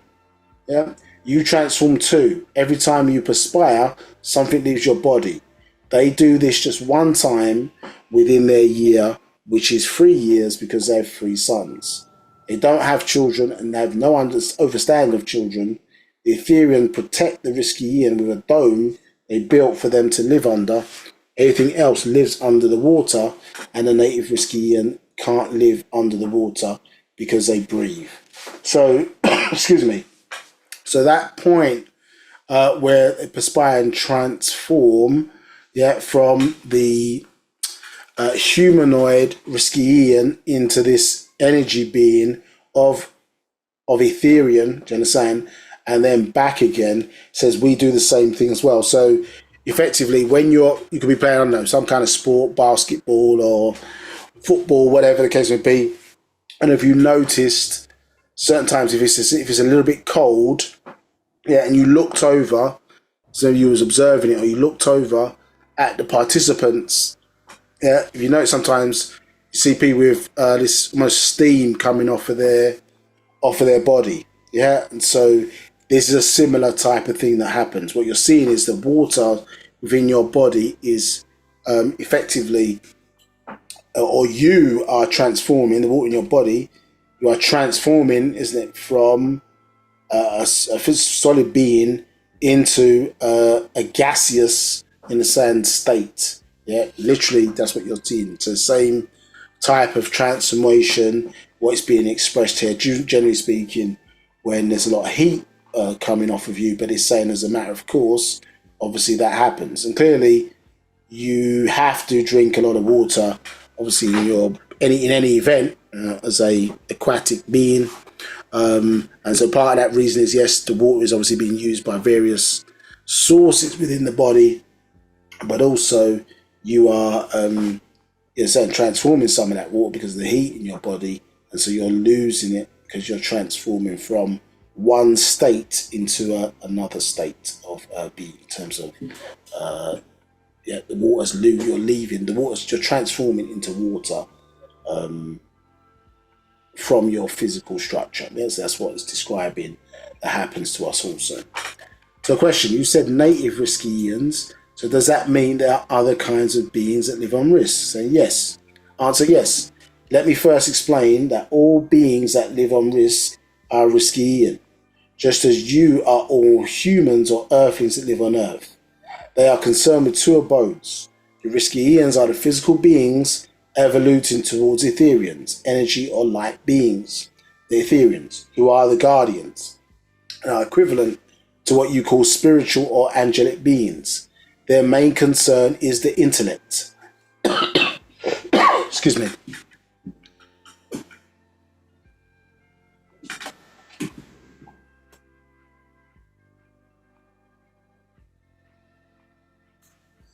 Excuse me. Yeah, back in. So,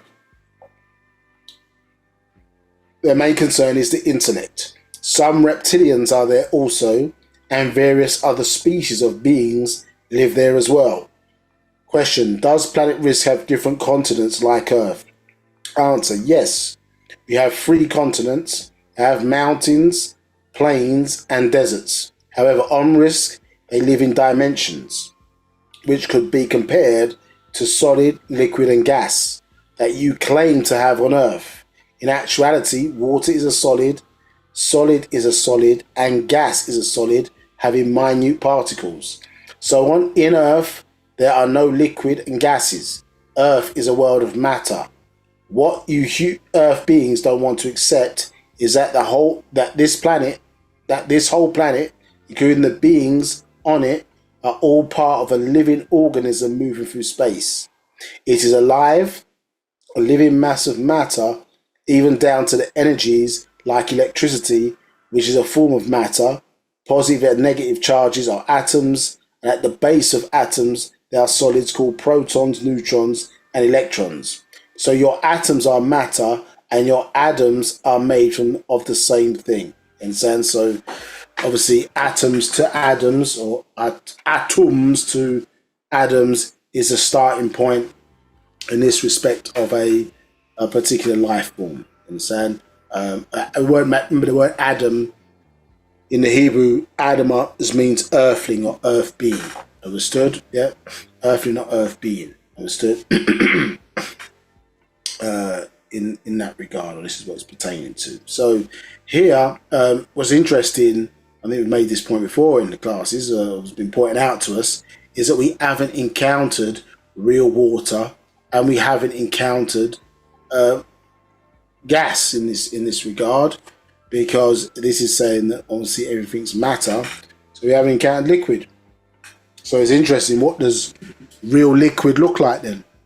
And what does real gas look like? Because according to this, it's all solid. Understand? It's all solid as we know it to be. Understood? Yeah. So here again, they live in dimensions. Now, there's a question: what are the name of the continents who lives on them? Answer: the 3 continents are called Doronia. Yeah, equivalent in English as dwelling of light. Second continent, Kusmusta. Equivalent in English is chosen black land. And 3 is called Zarantu. Equivalent in English is visitor abode. Each continent has 3 different species on it. And they are Doronia, which is the largest continent and is occupied by Dracos. The Dracos who aren't native to Rizq. This continent takes up 1/3 of the planet by itself. The seas are inhabited by the Dracos, of which there are 2 different kinds of species: Markabians-Reticulians and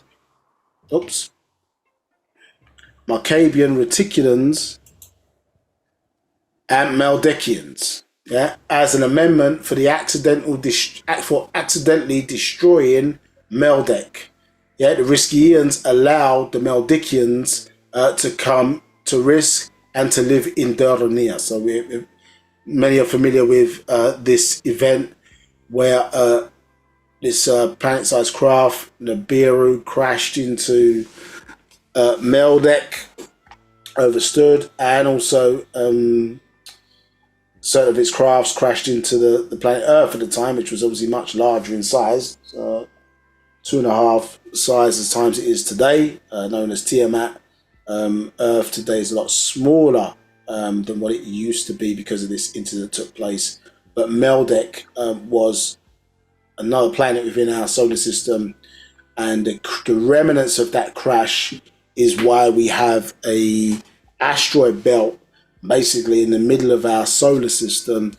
Is the remnants of this incident or crash that took place And obviously here, what it's describing is that the Rizqiyians took in the Meldikians as refugees, so the ones that were on the planet, and then they would then obviously inhabit Rizq as a form of compensation.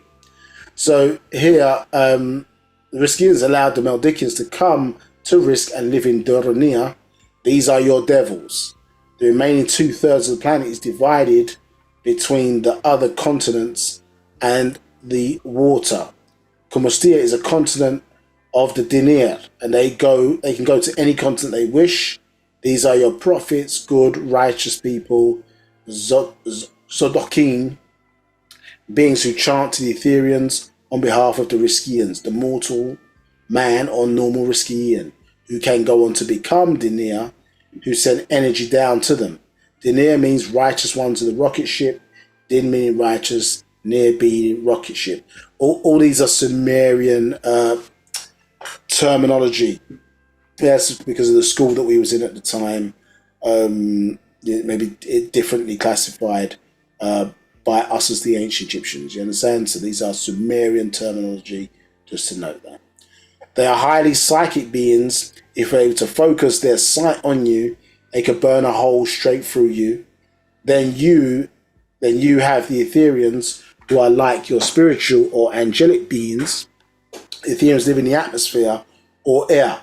Zorantu is a continent for visitors and other extraterrestrials who are restricted to this area only. Whenever humans are brought to Rizq, they are put in a biosphere like Enoch and Jesus, who was half human, half Rizqiyan. He was the perfect combination of what the Elohim Anunnaqi wanted. However, he failed during his mission because he got caught up with this world. There are 3 biospheres, one on each continent. Question, can you explain briefly what a biosphere is? Answer, a biosphere is an enclosed structure like a greenhouse that has its own atmosphere, like a little world inside another. Just the same as the biosphere project that was done in Oracle, Arizona for 2 years. There's a similar one in the UK referred to as the Eden Project. Yeah, as it's referred to Mission Earth and the extraterrestrial involvement. Scroll 82. I think these older scrolls are back in reprint, so check them out on the website or your local All-Eyes and Legion bookstore if you want copies of those. So we can see here a depiction of Rizq there with the 3 continents, Kusmusta, Zarantu, which is the visitors area, and Darunia, as we've just been reading about there. Yeah.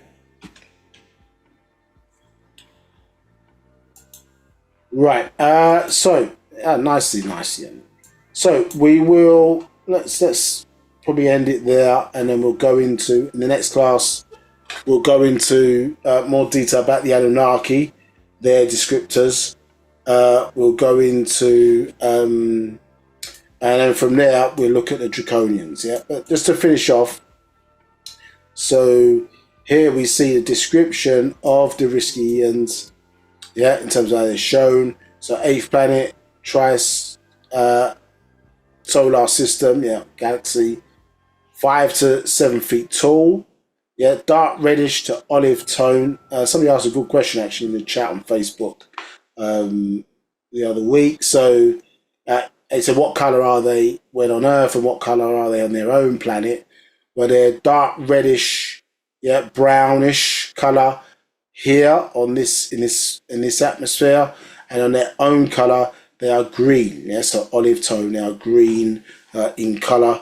You see, obviously, in terms of in the walls of ancient Egypt, some of our ancestors being depicted in different colour skin tones.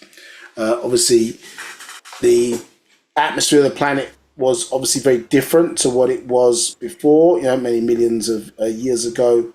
And so that determined as well the tone of when certain beings came here, what colour their skin would be because of the atmosphere. This more modern atmosphere, which has oxygen within it, skin tone was originally green, but because of the oxygen in the atmosphere, it obviously cause the molecules within the air, or within us, within our men, to oxidize, effectively like rust.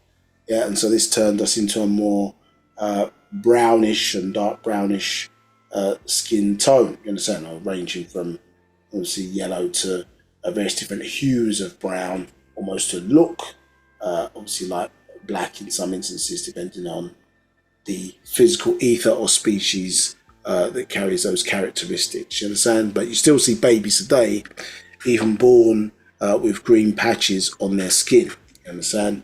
And so this is where that characteristic is coming from. So then before it obviously oxidizes and then becomes some version of brown.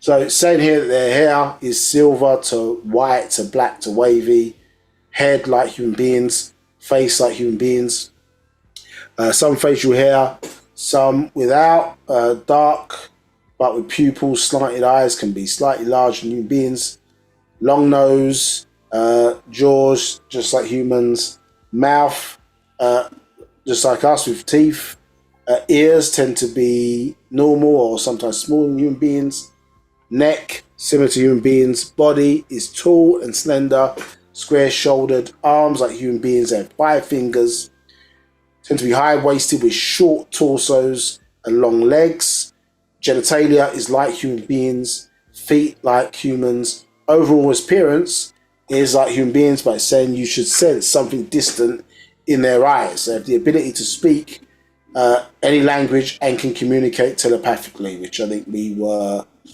maybe in part 1 we went through, or maybe part 2, we went through a communication with them and the master teacher, and they were speaking telepathically in that communication when they were explaining to him about the observable universe, which we were touching upon, I think, in part 2. So telepathically, their communication, they can also communicate tones. The Rizqians' body is always vibrating on a certain tone, which they use to communicate. And when frustrated, they learn to tune in a certain tone to bring down the vibration of the body and focus on just one tone. So these are characteristics of us also, but one which are probably less well developed, understand, which obviously through your spirituality and spiritual aerobics, so to speak, through orders like AEO, you are learning these things and characteristics, obviously chanting on a regular basis, you understand, breathing exercises, so on and so forth. This is where you're learning about tone, which we were told, obviously, to master spirituality, must learn about music, or become musicians, even if we have no musical skill or knowledge in that regard, to help us with our spiritual mastery. So understanding tones, understanding the ability to move your body between different vibrations is clearly all part of these transformation abilities, you understand? Even in one of our scrolls, in Science of Healing, it describes human beings' ability to turn himself or herself or their self into a craft ship, you understand, with control of these tonations. So literally, not to get in a ship, the human body can be transformed into a ship or craft ship for one to travel intergalactically, you understand? The nature of them is kind, loving, yet stern. They claim to be the parents of the Nubians or Negro here on the planet Earth, the father of the ancient Sumerians and Egyptians, and various cultures of South America. The builders of the pyramids, prophets of your scriptures, and they owe allegiance to one they call Ilionidionel, as close to what humans call their god. They are also a disagreeable group. Have conspired with. It's also a disagreeable group. Have conspired with reptilians and other species known as Luciferians. Rizqiyians do not have different species. You do not have a genetic makeup. Everyone looks alike, unlike here on Earth, where you have all kinds of different animals, which is why you look different. We don't age, and in fact have the cure for death. On Earth, from the moment you die, you are born, you are dying.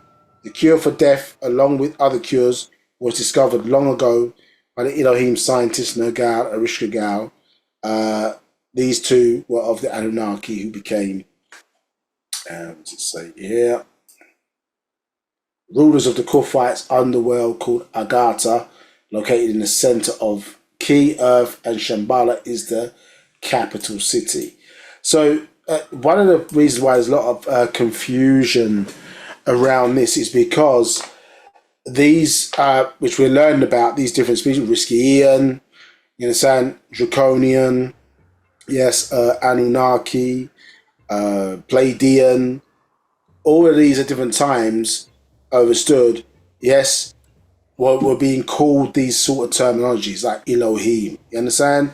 Like I suppose we use the term extraterrestrial. Extraterrestrial could cover a vast, innumerable amount of different species because describing an action. It's not really saying who the person or the beings are, is it? Describing an action. So in a similar way, Anunnaki is not really describing who the people are. It's describing an action. In the sense, it's describing or an event. Those who came to Earth, in the sense, from Anu in the 50s. So because it's describing a thing, different times, different beings can be referred to as these same titles. Does that make sense? And this is where some of the confusion comes in, because remember, through the spell, everybody's thinking, oh, it's one God, not knowing obviously there's different extraterrestrial beings, yeah, who then human beings are calling those titles, and in certain of them who were masters of manipulating human beings to use them as labor or food or whatever, was the point or task, not all, but some of them using them for that purpose. Then obviously the manipulation would take place. So they would feed that religious understanding, you understand, even to the point of creating books, scriptures and tones to give them, to maintain control and keep human beings obviously at a certain level of intelligence, to make them more pliable, more the ability to be obviously a lot more manipulated, to get them to do their task and their will, you understand? And then this included wearing masks, to cover the fact that some of them were actually humanoid. They looked exactly like human beings.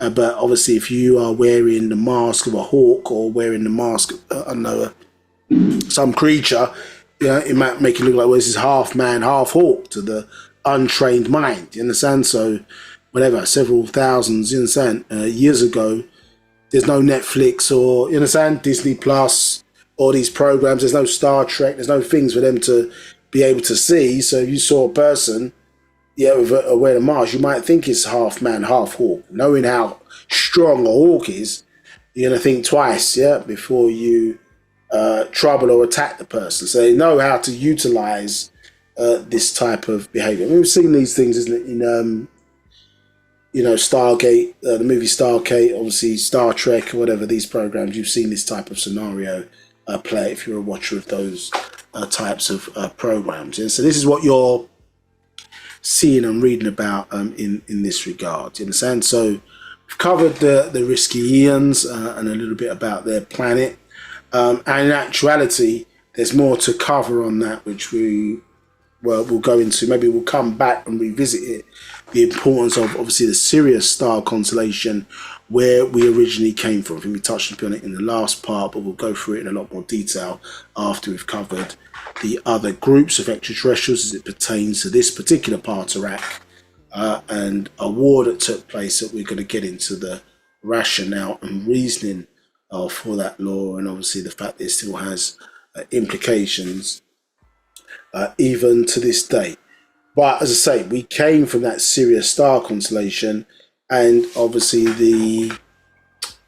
those colours there, obviously, of course, relate back to, understand, our original homeland, and ties back into Ptah, who is the head of the nine. Do you understand? And so an incident took place we were describing here where Sirius C or Ku collapsed. You understand? I think no type of talks about Nibiru passing by and draining the sun, but nonetheless, it caused an incident happened, causing the sun to collapse, and we had to call upon the Morozaku in order to help us to relocate, understood, to other star constellations like Orion at a certain time, and then eventually we incarnated or relocated to Earth. In a sense, there's more to our story, or events within our story that we have to go through, and as we build it up, we'll explain that in some detail. Okay, is there any other questions before we close for today? Just checking the chat.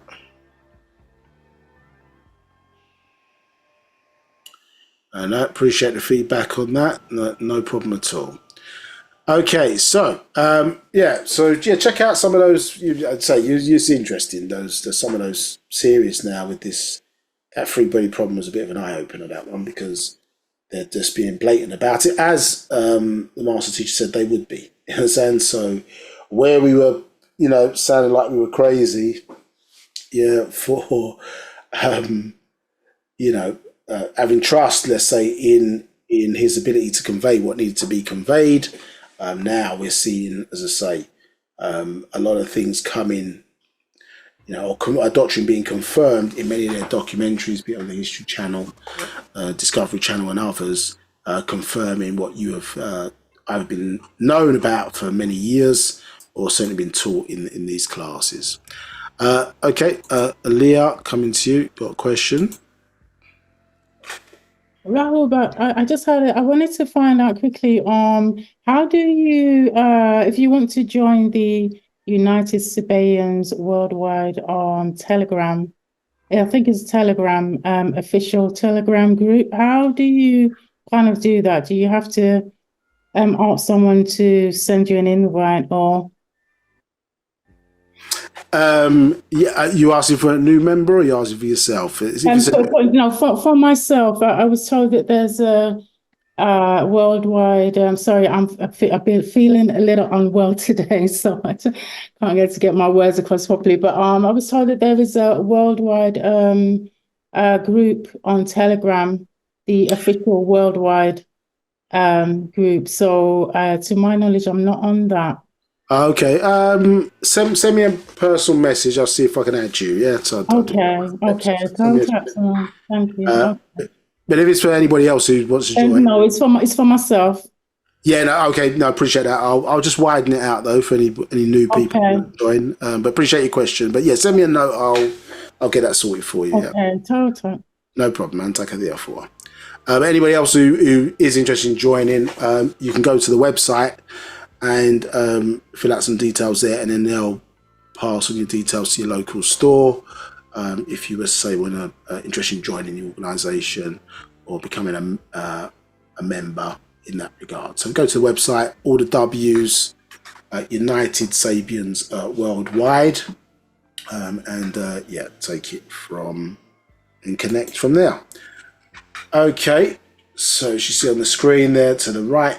Yeah, so I say, and this class and last week's or last couple of weeks one be up on the Facebook, on the YouTube channel in due course, and then we'll pick this up in a couple of weeks when we go through, as I say, the Draconians and the Anunnaki, get that kind of separation, just give you an understanding of they're sort of interconnected, aren't they? But then they're separate, so with separate agendas.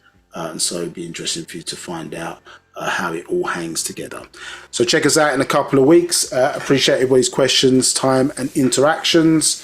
Thank you all for coming today, and we'll see you in 2 weeks' time. Take care, all. Stay safe. Will do. Will do.